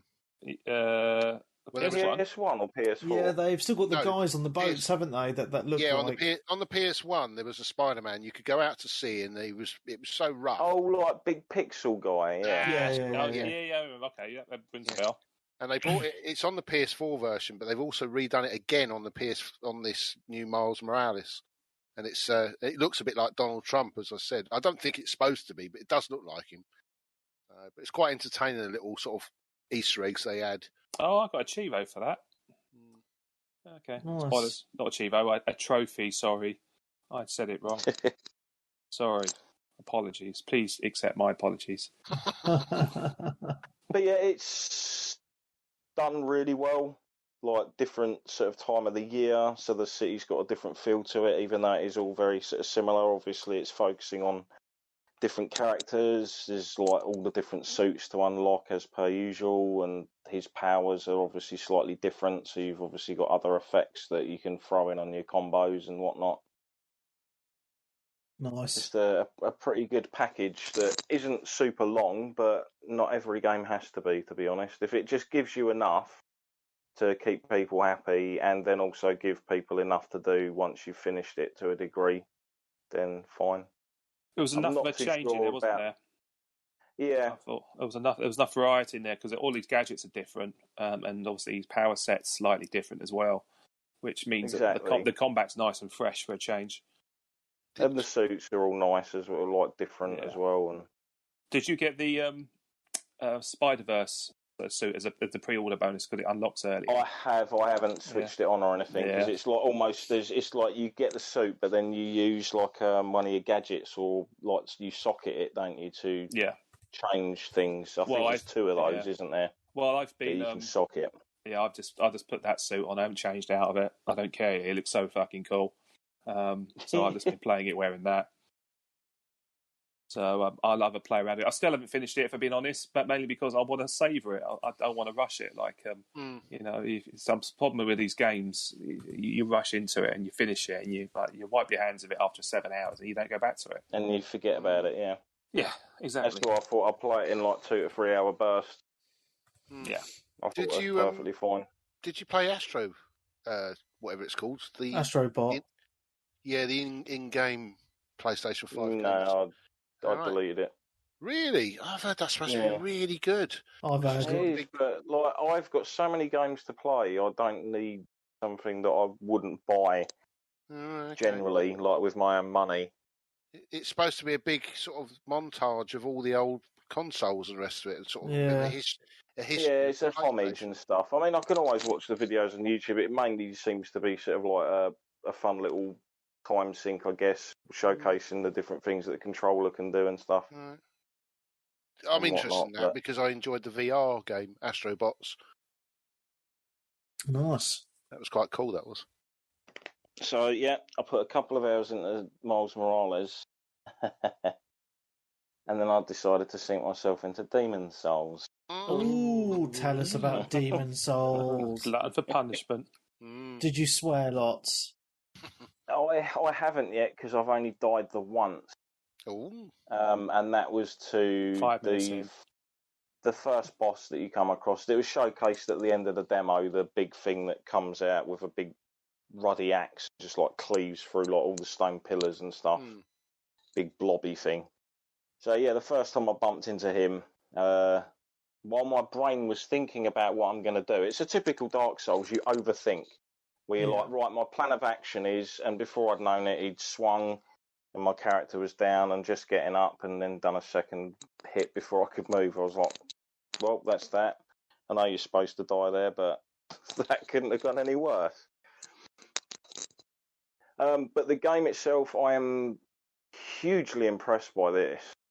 Like, this is probably the best looking, in my opinion, sort of game that we've had out of next gen so far. In my eyes, it's, you know, like when you watch like a 4K stream or whatever on video on YouTube and stuff, it always looks good. Yeah. And then you always say to people, but it still looks better when you have it in front of you actually running. Yep. And that was one of those games. And I'm playing it in performance mode, which is capped at sort of like somewhere around 1440. I think it is the usual sort of like thing running at 60, because obviously you want as much frames per possible for a Souls game, really. You want it, you want it smooth as possible. Yeah. Yeah.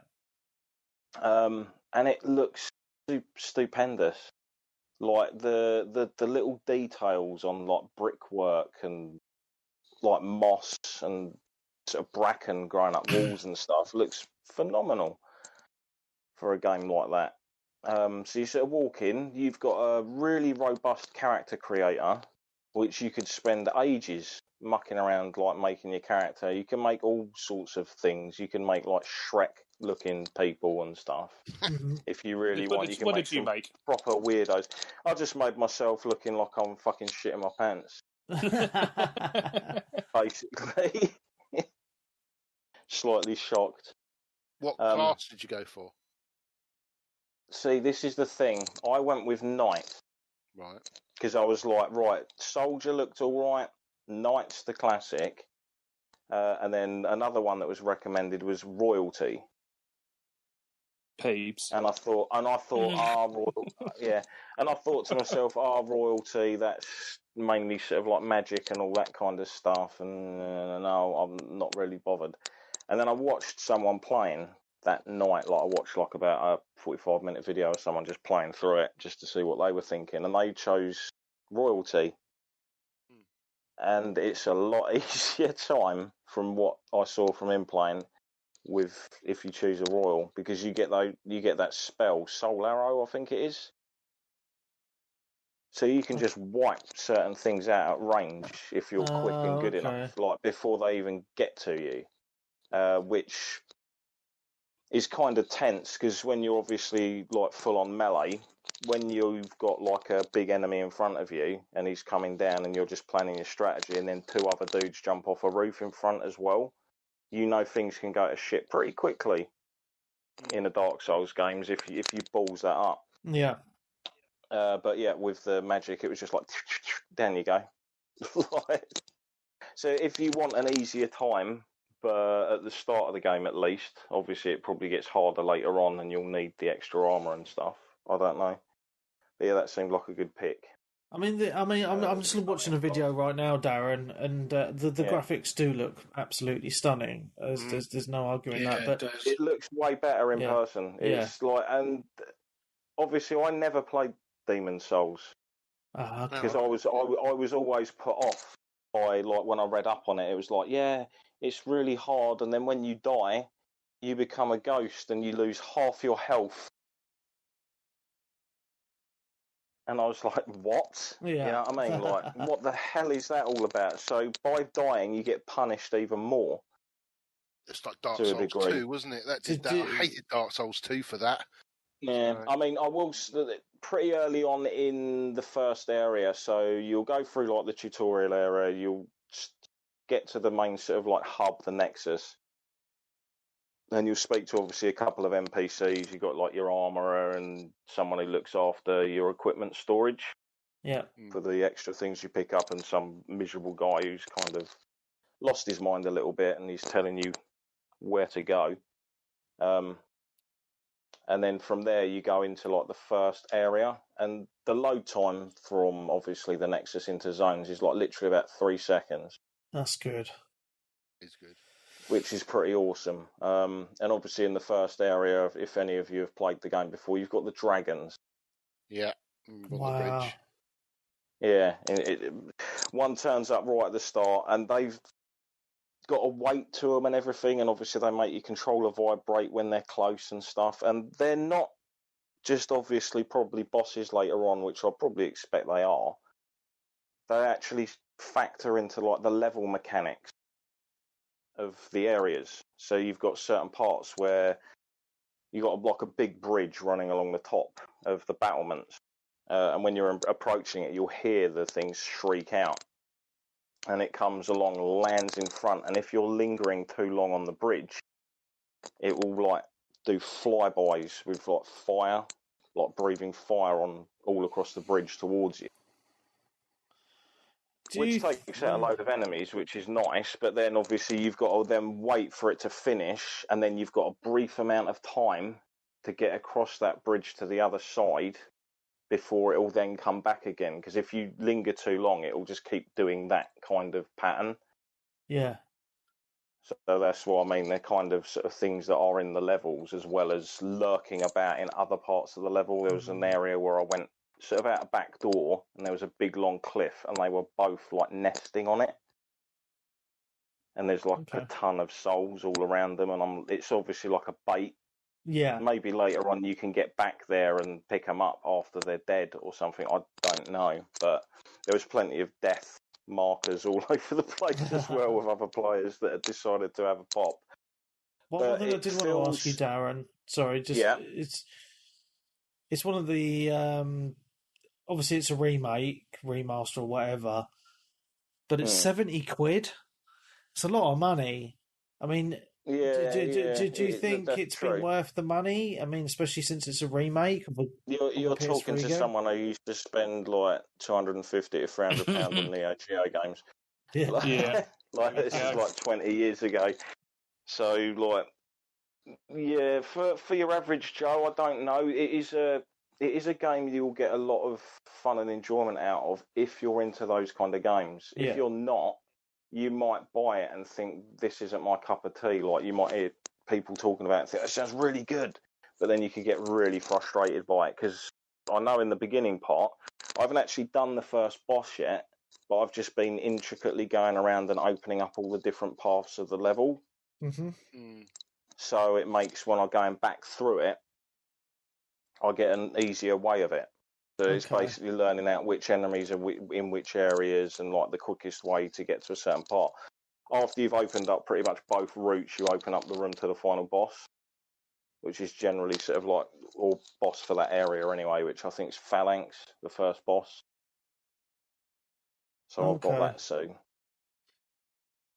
But it just feels really good. The only complaint I have so far is the locking onto enemy thing can be a pain in the arse. Because it's whatever you're kind of looking at, and you click in your left thumbstick. At least I think it's that. It's either that or the right. It's one of them, but it doesn't always seem to work. And then sometimes it might target the wrong enemy, and then you've got to sort of try and move it back. And in a game where you're trying to sort of like, it's all about the parrying and then the blocking and things like that. But yeah, what I was going to say, earlier on in the game, when you do get your health halved when you're in your like sort of spectral form, you basically defeat bosses and you get your humanity restored, which gives you your full health bar. There is a ring you find pretty near the beginning of the game, which gives you less of a penalty when you're in your spectral form. Oh, okay. So it's like you get kind of 3/5 of your health instead of half. Yeah.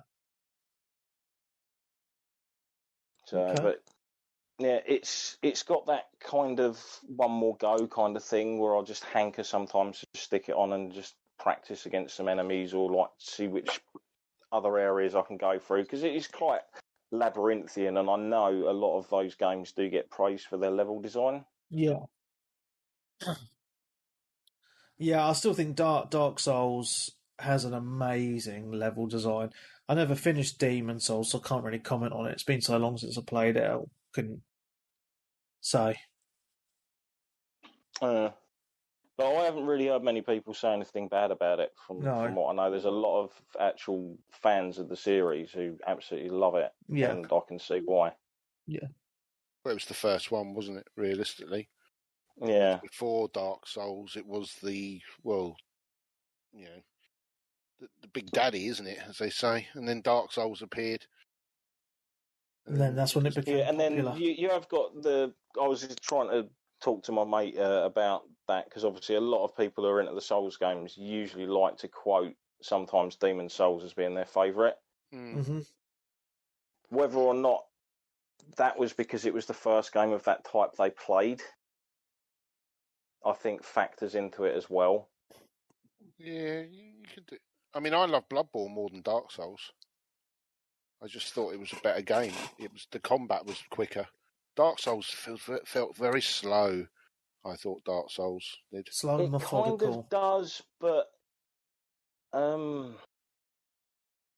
it's almost every fight seems, in a way, can turn into a big psych out if you let it. Sort of like you're waiting for someone to make a move to either parry or block, but then sometimes you might screw up. And obviously, it's not too bad against like lower enemies, but when you start bumping into the bigger ones, they take off a hell of a lot more health.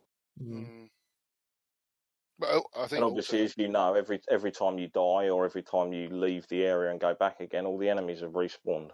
Yeah.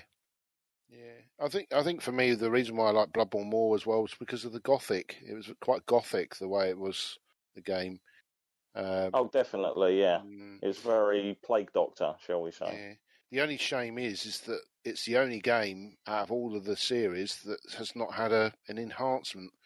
There's a lot of people that wanted it. I think people on the PC have like modded a hack of the game or something for 60 FPS.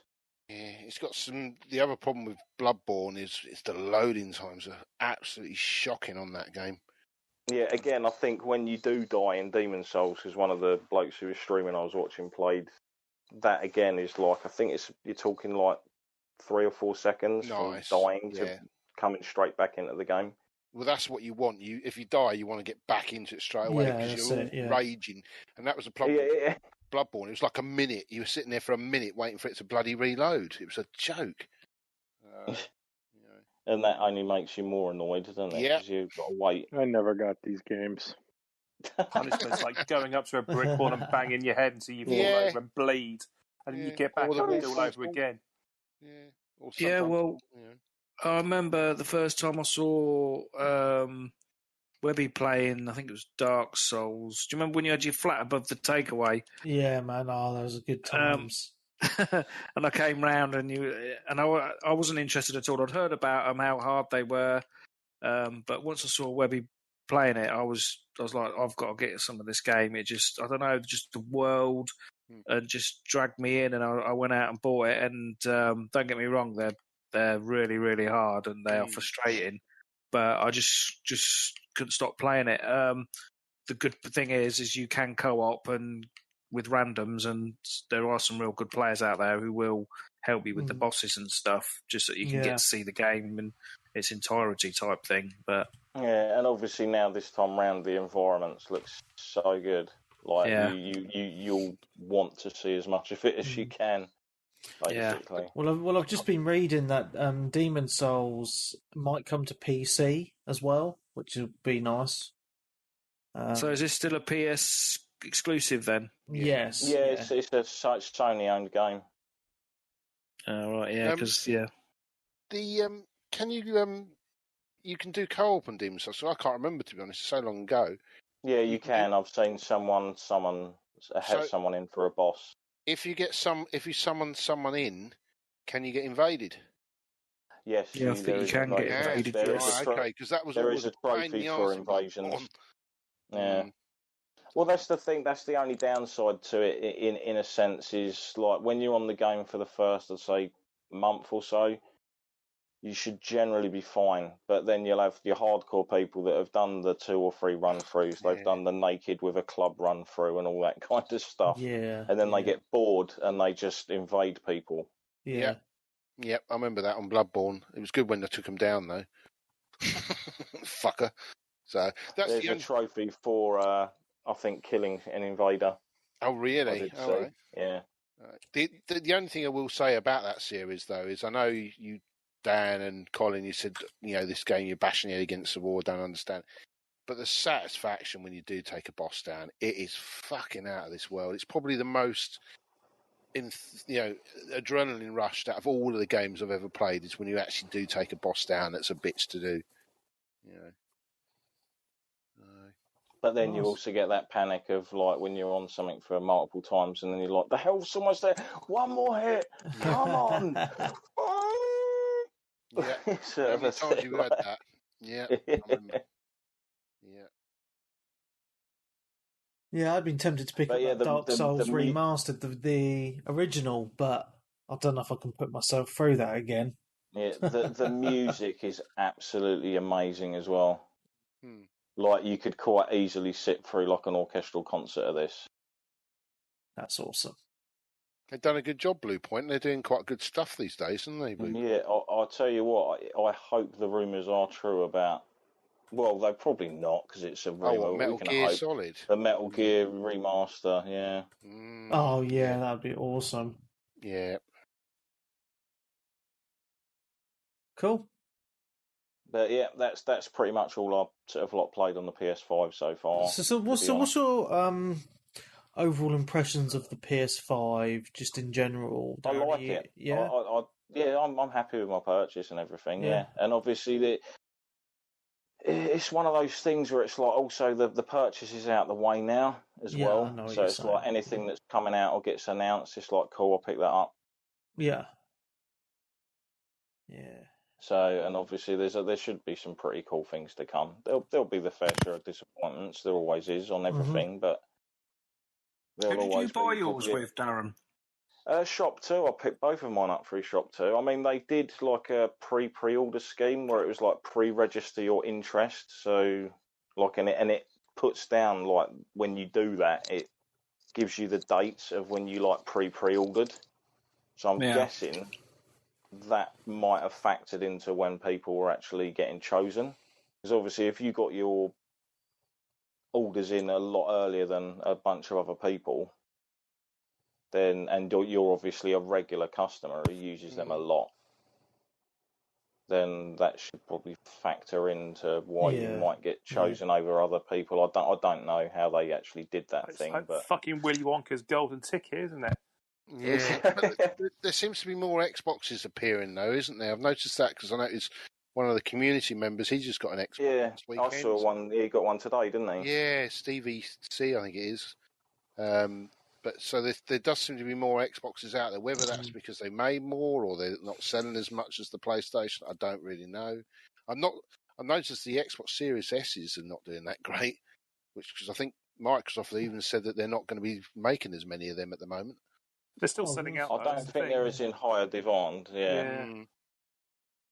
Well, I'm just hoping that PlayStation do a mid-gen upgrade in a couple of years, make it smaller and a little bit more powerful, and then I'll pick one up. See, the problem with making it smaller is obviously the fans, isn't it? And keeping it cool. And I will say again, it is a pretty quiet machine. I won't say it's as quiet as the Xbox One Series X.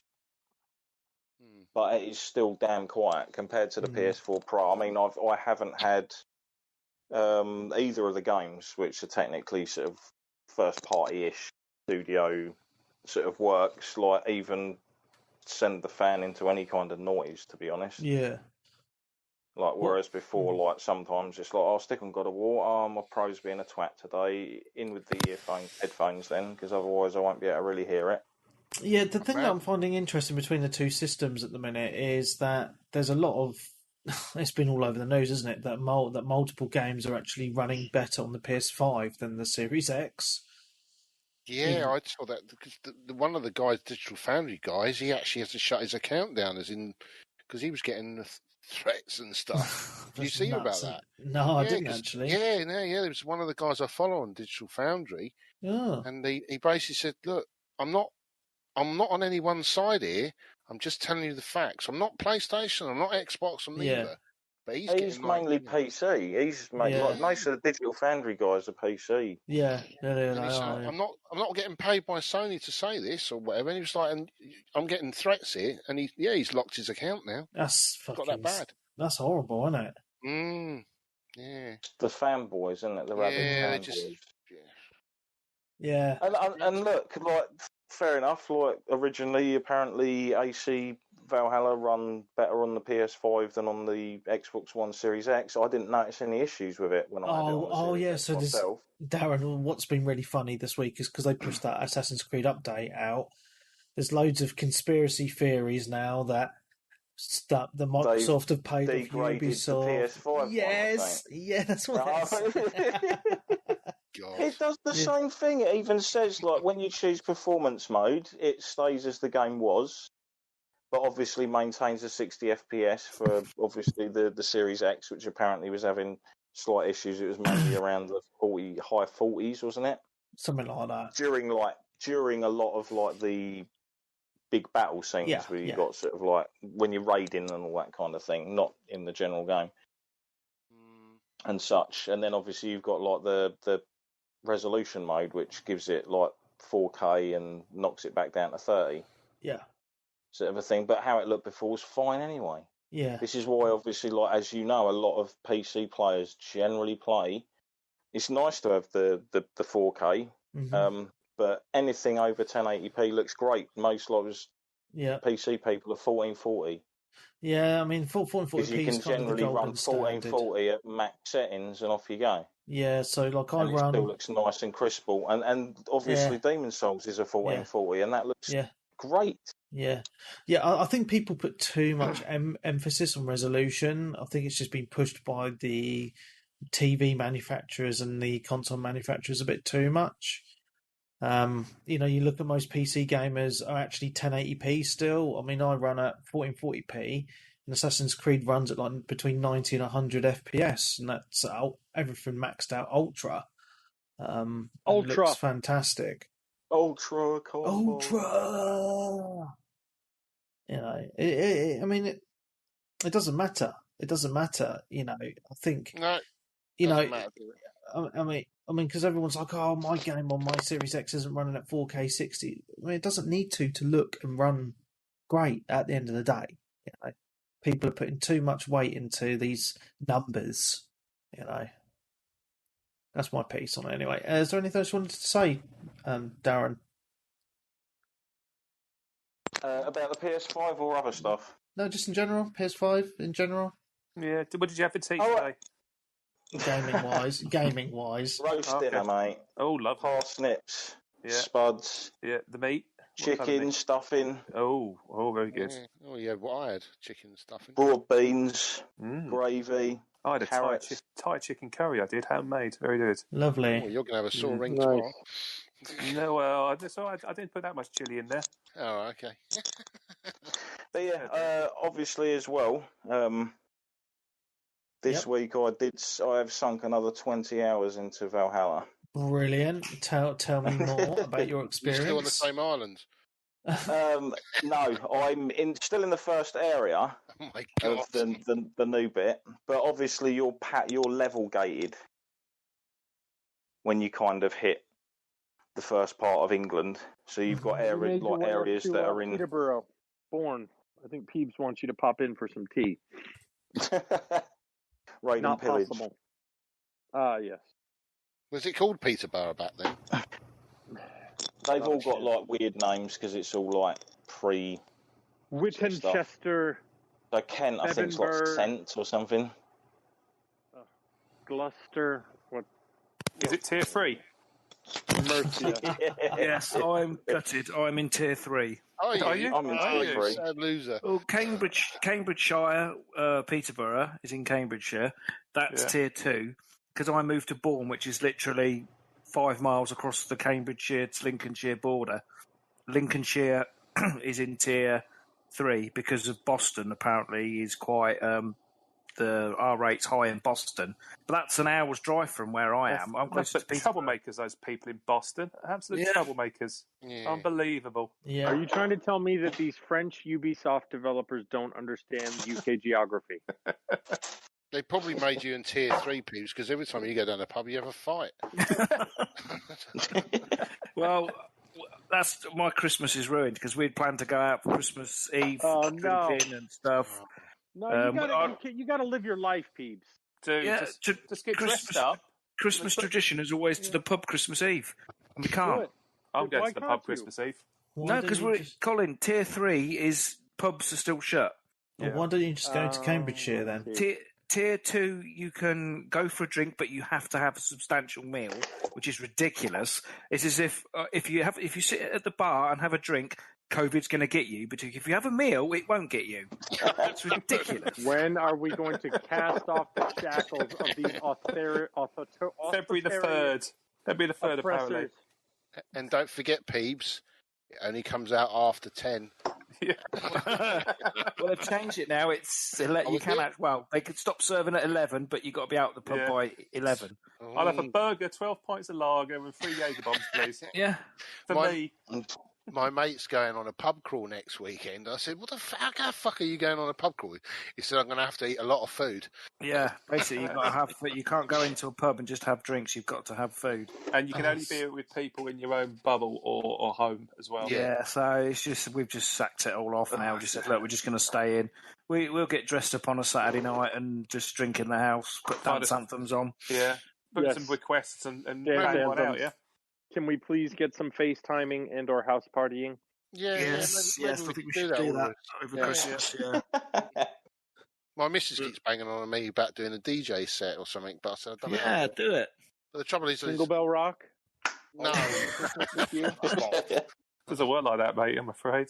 Yeah. The trouble is, though, if you have people in it, can they talk to each other while I'm playing music? That's the problem. Okay. Yeah, anyway... Back to games. Yeah, so after 20 hours, I'm still enjoying it, although certain nitpicks have started to appear to a degree. Ubisoft. It's more to do with the main one for me is stealth in the game. There isn't much, is there? It's shit. It hardly works. A majority of the time. But obviously, as you know, Webby, you'll go into certain areas that are sort of known as distrust zones, and you'll whack your cloak up.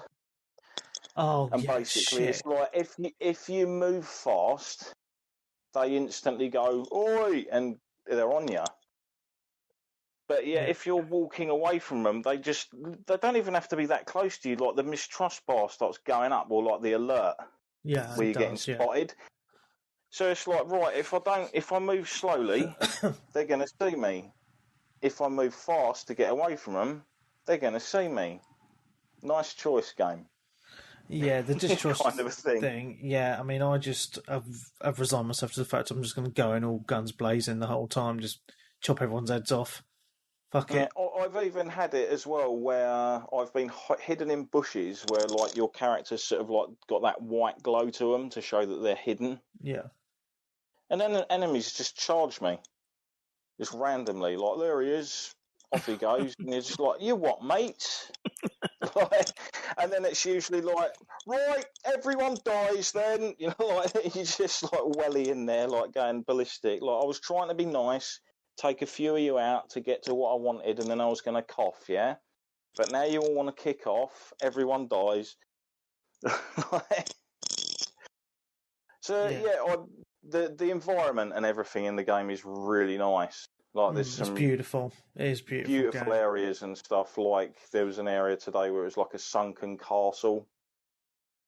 I think from sort of a previous Normans, I imagine, maybe. And you sort of there was a bit where I could swim down through a tunnel and popped up in a cave underground, and it was all overgrown and stuff with a bit of equipment. Like, the equipment thing is kind of annoying because since I've been in, obviously, like the England main, as it were, I haven't really picked up shit.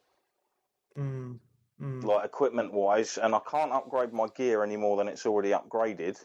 Have you been doing the main story at all? Yeah, I'm on the main story. Basically, without giving too much away, the quest I'm on at the moment is figuring out who the traitor is, in a way. Mm-hmm. Peebs. Okay. Because you do get... Why do you always pick on Peebs? Yeah. Because you do actually never betray my county.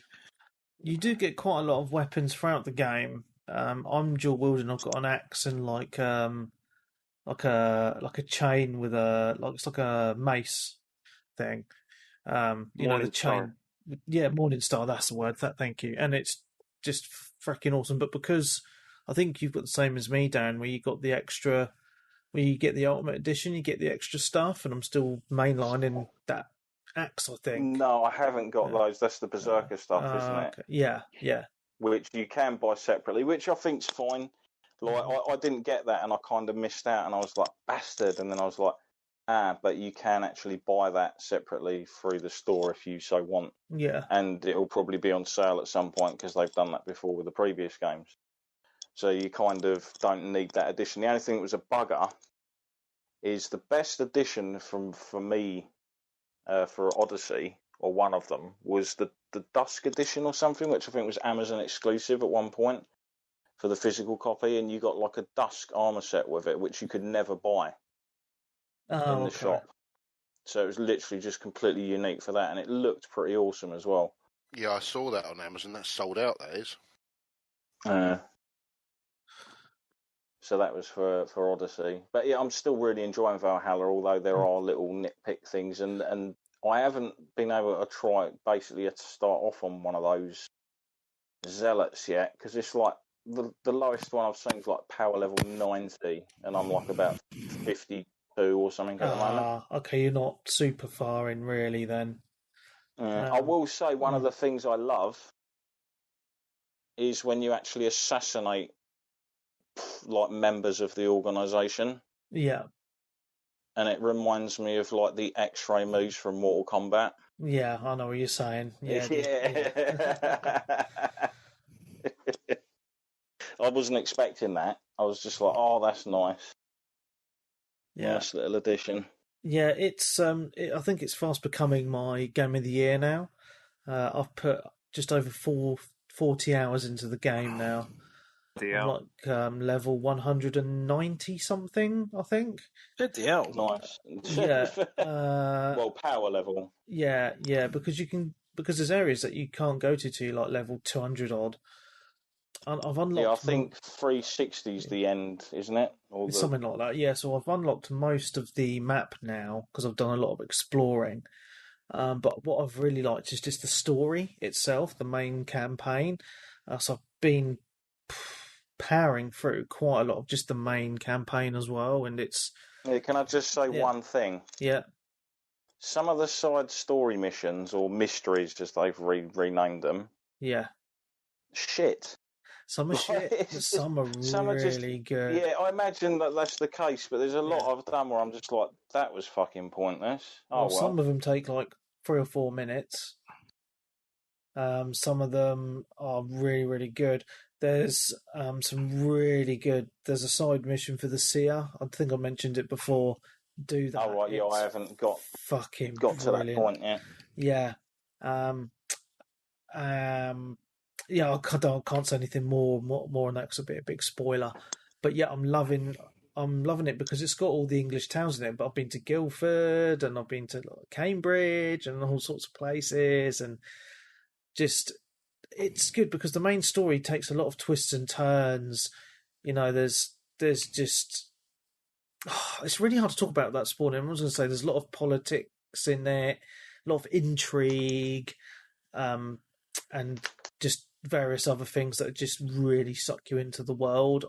It's just a brilliant game, and I know it does have a few of the shortcomings that you've mentioned, mainly the stealth. mechanics. Yeah, it's just something that I understand. You're a Viking, like you shouldn't be stealthing at all. No, in fact, no. like you see that look obviously quite early on in the game from someone else who's basically like, hold on, what are you doing? Yeah, yeah. Like these aren't necessarily people that are like technically should be with our order or working with us. Yeah, yeah. To a degree, but it does try and humanise like the Danish and all the Vikings and stuff a lot more than like history does, I suppose, in a way, or how you generally think of them. Although every time you do need to go and upgrade your stuff, it's like, right, let's just pillage that monk monastery then. Yeah, yeah. It's done really well, and I feel like the world itself with the world map, it's not as overwhelming as Odyssey's was, in my opinion. And I'm just loving exploring the world and just doing the campaign and just everything about the game. I just think is just amazing. Don't be surprised if this ends up being my game of the year when it comes to the game of the year podcast. Nice. And there's still that they'll be supporting this for a bit afterwards. I mean, just for a thing to what they did with Odyssey. Basically, Odyssey had originally, when the game first came out, the game had a level cap of 50. Mm-hmm. And then they raised it past that and added like mastery skills to the game. And then basically the level cap was then 99. But then when you hit that, you carry on leveling, you still earn skills, you completely and utterly just keep going and going and going and making your character even better. Yeah. So it wouldn't surprise me if we don't get those little kind of extras and tweaks in the game. They'll probably add gear, add quests, add like mythical creature fights or something. I don't know. Yeah. But yeah, it's a brilliant game, mate. And I'm looking forward to playing some more of it this week. Yeah, I did also play the usual Fortnite, Final Fantasy, etc. I will say there is a Final Fantasy patch due out, not next Tuesday or this Tuesday, the following Tuesday, the 8th, I think it is. The week of Cyberpunk. Yeah, I won't be and for a they while. have now also officially announced, basically, I think all the fan fests are done. Like, they're not going to be happening. So they're basically doing their expansion reveal, I think, sometime in February next year. Mm-hmm. Like as a broadcast. Okay. Yes, makes sense. Which is kind of a bummer because it was coming back to London. Yeah, well, with COVID, I think so they'd obviously done London, they did Germany, and then obviously Paris, and then it was coming back here. Yeah. And then unfortunately, cheers COVID. Yeah. Cool. But yeah, that's basically me done. All right. Well, I've played a few games this week. Obviously, not going to bang over these. I'm going to bang over these quite quick because it's getting quite late. Halo Master Chief Collection. Next. I'm still been playing that shitloads. I can't. You lot used to play Halo Master Chief Collection with me all the bloody time. Yes, but I used to play Mario back in 1985. But doesn't mean I'm going to play it again now. Yeah, but people still play Mario now. Subbuds great. Like I said, I downloaded it about a year ago when people was sort of going, "Oh, let's get back into it." I played it for a little bit. No one was playing it. It's dated. It's a 6-year-old game now at this point. And it's still good. It's still good. I mean, I'm enjoying it. It's still really, really busy. It's just something else, just a multiplayer game I'm having fun playing, that's all. I've been playing it a hell of a lot with... The lobby's busy still, mate. I guess it's still quite a... Yeah. Well, especially since it's on Game Pass. So, yeah. I'm getting some echo from someone. Yeah, I just heard that. Oh, right, echo. You stopped now. Yeah, so there's that anyway. I started playing a PC game called Valorant. Your stepson plays this. Yes, I believe. Yeah. So basically, it's like Counter-Strike mixed with Overwatch. It would actually work quite well if it came to consoles, I think, and I think this is a game that Colin would actually really enjoy. So it's a 5v5 game, and you've got like plant the bomb, So one team's defending 2 bomb sites, and one team has a bomb, and they can go to either of the 2 bomb sites. And so you've got multiple different characters you can use, and they all have different abilities. But the cool thing about it is everyone's kind of on an even playing field at the beginning, because the first round you've all got just pistols, and then each team gets money depending if they win or lose, and then so when the next round starts, there's you press B to buy, and then you can buy different weapons to use in the next round, so like sniper rifles, shotguns, assault rifles, etc. And it's just very, very. It's a competitive shooter, very much like Counter-Strike of old, which is still very popular. It's a fun game. It's free to play. So yeah, and a few games of that today, and it's really good actually. It's quite a big developer, isn't it? I can't remember which Riot. one. Oh, it's Riot Games. Yeah. I think they did. What did they do? Was it League of Legends? Dota. No, Dota. I think it was Dota or League of Legends. Something like that. Yeah. So yeah, it's good. It's really, really good. What else have I played? Just moving on. Because everyone on my friends list is playing Destiny 2 at the moment. God knows why. I felt a little because they brought out a new DLC pack expansion thing, didn't they? Yeah, and it's actually free on Game Pass. Yeah, it's free on Game Pass. And I was just like, I'm not buying that shit on my PC. I can't be fucked with that. So I started playing a little bit of Warframe again, because it's very much like Destiny, but actually it's free to play and has much more content than both the Destiny games combined. And you have to pay for it. Yeah, so Ninja Suit third-person shooter game. It's actually on the Switch as well. I think it's on Xbox and PlayStation. Yeah, it's actually quite a good game. So if you're looking for something that's a bit of a grindy game, but you can have a really cool sword and a gun, check it out. It's actually a pretty decent game, to be honest. I thought it was a bit confusing, that game. Well, Stunty doesn't take a lot to confuse you, doesn't mate? Okay, this is... I was going to briefly mention this game. I don't know if there's actually anything... Oh, yeah, there is. I picked up a game on Steam called Feminazi The Triggering. Oh, God. Yeah, covering my ears. I need to go to my safe space quick. Yes. Shovelware, is it? I bought it on Steam. It was like 60p. Well spent, that tells you you need to know. So you start off as this character and you can choose their gender, and there's literally about 30 different genders that you can choose from. So my character is obviously a cisgender white girl. But it was just really, really funny because it's a parody game. Which it's very light-hearted, but actually, so basically it's not very good, but it's just funny. And you walk around this town and you call in people and there's people just talking, and you get to call them like Nazis, or if they're like.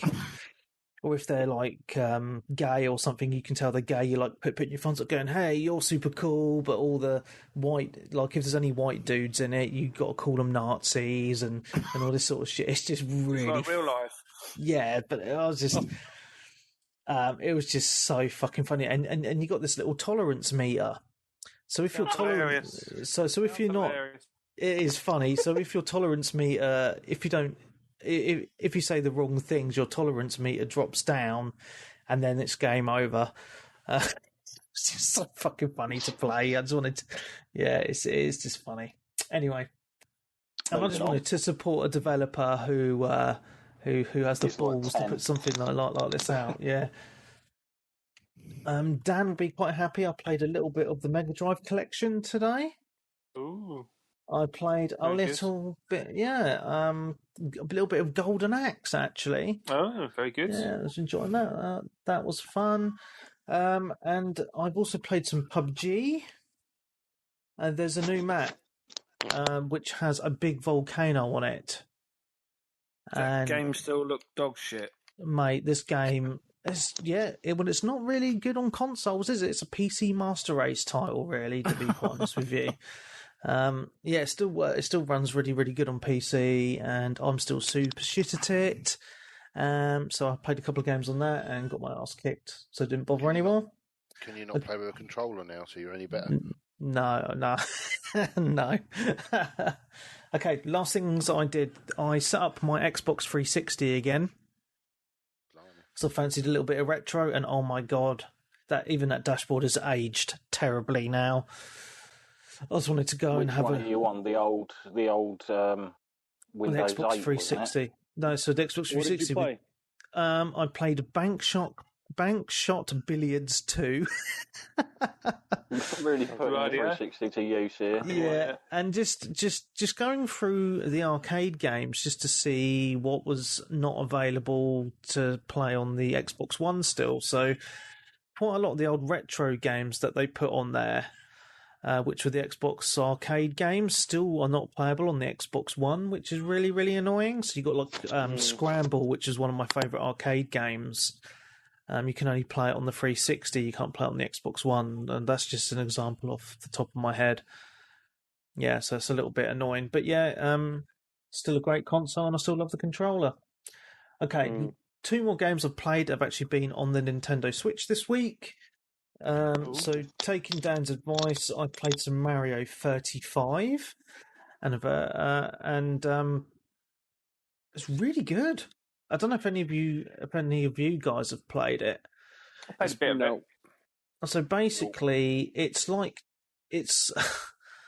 you're playing against 35. Well, it's a 35 player battle, so you're playing against 34 other people, and it's basically you got the courses from like the original Mario, and basically it's a race to the end, but every time you stomp on a Koopa Trooper's head, for example, they go into someone else's game, so you could quickly become inundated with enemies on your screen if everyone's going after you. So it makes it quite challenging, to be quite honest with you. But it's a lot of fun. It really, really is. So it's a race to get through as many levels as you can and be the last one standing. It's quite addictive. I found myself playing it for a couple of hours the other day, just over and over again, just trying to beat people. I think the best I came was like 8th or something, which isn't super amazing, but it's pretty fun, to be honest. So and it's free. So if you've got a Switch, check it out, guys. Check it out. And the last game I've been playing is Picross on the Switch. Nice. The new one, I think it's S6? S5. Oh, you bought that, have you? I bought the latest one, yeah. I haven't got that yet. I was thinking of doing that. Yeah, so I only bought it because it's the latest one, so I don't want to waste my money on buying an old crappy one. I wanted the new one. So basically, it's very simple. Well, it's not simple when you get loads of squares, but it's basically a little puzzle game where it gives you squares and numbers, and then it makes a little picture. You got to like figure out. It's a little bit like Minesweeper in a way. You got to figure out which blocks to click on to reveal the picture, and it gets quite addictive after a while. I'm finding my missus has been hijacking the Switch more and more recently to play this game as well. Sweet. Yeah, it's just a nice little puzzle game. Actually, there's a version on the phone, on your mobile phone you can get. I think it's a Namco one. I can't remember the name of it. I had to factory restart my phone yesterday, so I lost all my apps, but I need to re-download it. I think it's like a Namco one, which is quite good, and it's free to play, and it's all Namco games.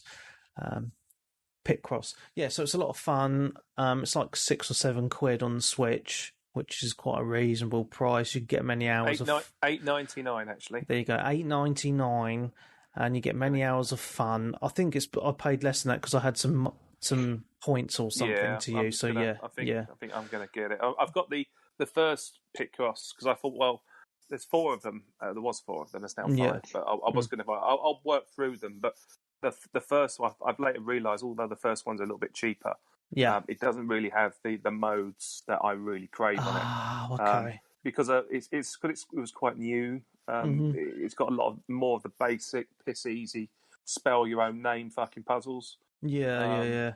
So I'd rather have the big, large, mega ones, the big pages. So I think I will get that. And there's the colour picks one as well, I think, which I haven't really. I haven't tried the colour ones yet because I'm just still trying to just go through the black and white ones. I do recommend going into the SNES version on the online console. There's a version of it there. The box art is in Japanese, and it's not actually clear exactly what game it is. It's one of the newer ones. Yeah. If you can find it, when you find it, you'll get the Super Mario 1 version that was never actually released outside of Japan, but you've got it on your Switch now. Yeah. There we go. That's what I've been playing, guys. That's what I've been playing because Assassin's Creed Valhalla has been my main game. So 40 hours in, still loving it. That's all I have to say on that. Nice. Okay, just a few questions. Oh, sorry, Colin. I was going to kick off. Can I kick off with a question? And then I have to shoot in about 10 minutes, and I apologize. But I was going to. So, same. Wondering. So I have kids, and Christmas is upon us, and I wasn't fortunate enough, obviously, to get the new consoles yet, but have since have been checking daily on Amazon and other places to no avail. Like, what do you guys think? What do you recommend if I can't get the consoles? What would your recommendations be for the kids for video games for Christmas? I was going to get them a dog. No. No. And then my wife and I had caught does anyone know anything about the Nintendo Switch VR? The virtual reality stuff. Yeah, there's apparently like 2 or 3 VR kits, and then you can slide your Switch into a headset type thing. It's cardboard, isn't it? Isn't it cardboard? You're talking about the. I know the one you're talking about. Labo or whatever it is.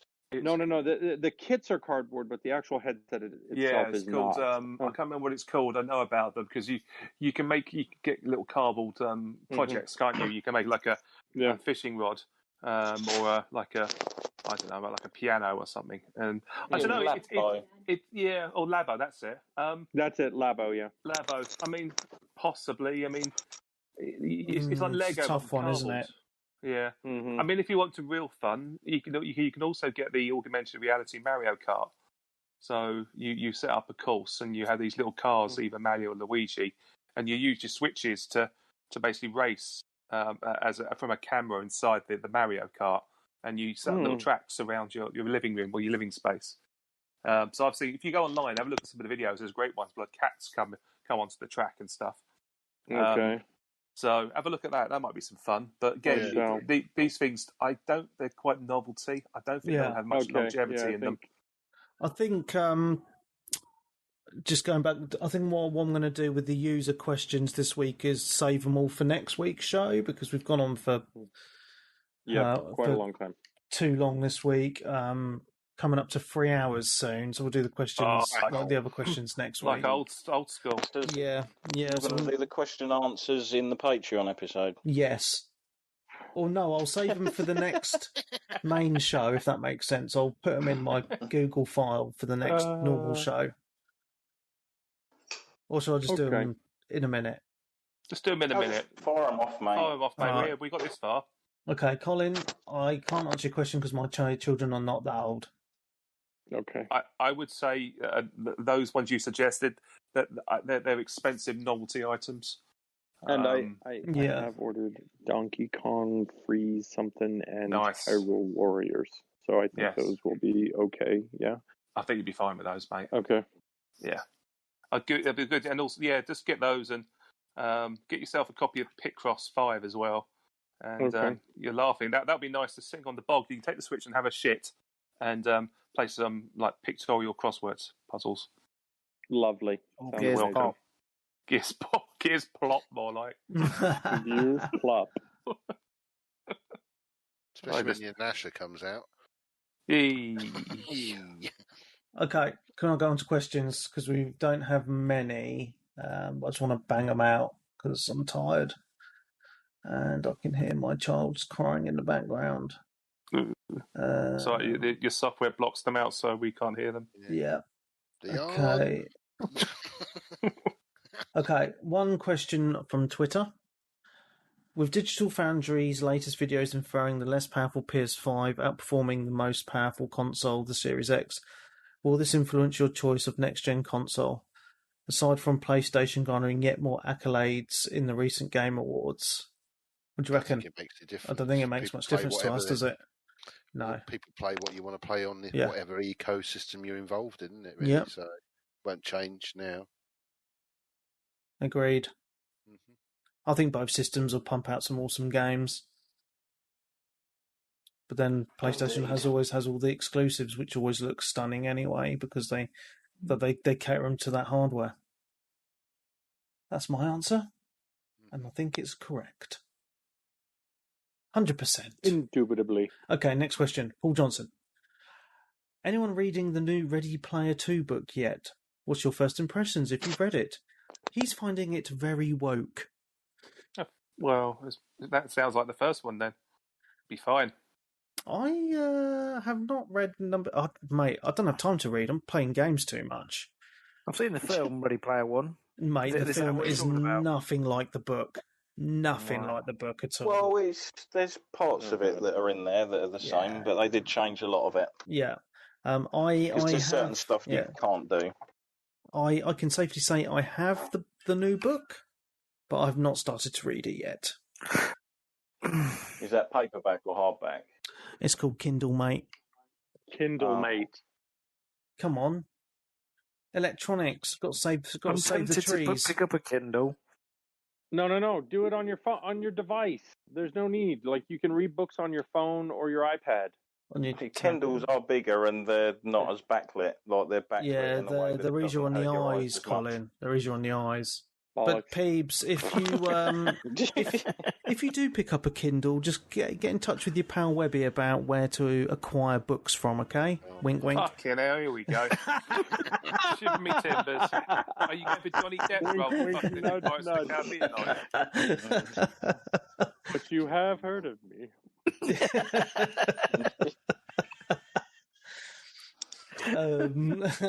Okay, this is a good question. Ronnie McCatty, what's your most anticipated game for 2021? I don't actually know what games are coming out next year. You've got a clue, mate. Well, Cyberpunk's this year. Free. There you go. Is it this year? Is it really this year? Yes, it's out. Off the top of my head that I know is coming out next year, I'd probably say Resident Evil 8. Oh, yes. Yeah. I think that's around March, April next year, isn't it? Yeah, I think so. And God of War, if that comes out next year as well, but again, no actual date or anything yet, just rumours. 2022, I reckon. Could be a holiday game. Okay, I've got a few more questions. Chris Robinson says, is it true Brits actually eat jellied eel? Yes, it is, but I don't. I don't. I've never known anyone have that. So is that answered? It's a delicacy in the East End of London, isn't it? Yeah. Pie and mash, jellied eels. Chili liquor, that's it. Cockles or whelks. I watched The Gentleman yesterday, and in it he asks for a pint and a pickled egg. Are pickled eggs a thing? Yes, they are. Yeah. Are they used to good? see them a lot in pubs and chip shops, but you don't see them so much these days. But around here. Yeah. Yeah, you can get anything pickled out around here. Gherkins, eggs. Basically it, really. Yeah. The Gentleman's awesome, by the way. Watch it if you haven't. Yeah, awesome film. Okay, I'm saving Ben Hammer. I do have your question. I'm saving it for 2 weeks' time because it'll take me a while to answer. It's a PC question. And last question is from Clarky that I want to read out. When do we stop calling the Series X and PS5 next gen now they are both out? In about a year, I suppose. Yeah. It's probably roughly the usual, isn't it? 6 months, maybe. Yeah. And that's when the rumours of the mid-gen consoles, right? Yeah, the Xbox Series X1. Yes. Oh, God. At that point. Yeah. It's going to become confusing. Oh, dear. That is all the questions, apart from Ben's, that I have for in 2 weeks' time. It's saved in my Google Sheets. Nice. Boys, I got to shoot. I hate to jump early, but yeah, that's cool. Yeah, I need to go and help Mrs. out with the children. No. What? I got to put up the Christmas tree in a bit, mate. I'm sorry. We thought this was going to be an hour. It's been 3 hours. Living the dream. Colin. You played too many games this week. Oh. Colin's gone. Yeah. He has, man. He has. Right, dudes, I'm going to go. People on Twitch, thank you for hanging around for this long. It's been awesome. And we love you all. And we'll see you soon. And Twitch people, awesome. So from me, Mark Webb, Game Take Piss and D Stimody, Webby 360G. Bye-bye, Cinema Dan. Bye-bye, number 1 Stuntmaster. TiVo Hall, Tatty Bye, Mr. Peebs. And see you later, Sensei Switch. Awesome. Don't forget to visit patreon.com/360gamercast, where you can get a podcast episode every single week of the year for as little as £5 a month. Spend your hard-earned money supporting 360G. You can also follow us Twitter at 360gamercast, facebook.com/360gamercast, and the ever-vibrant Discord group. The link for that is in the show notes. So anyway, thank you very much. We will see you for the Patreon show next week. Goodbye.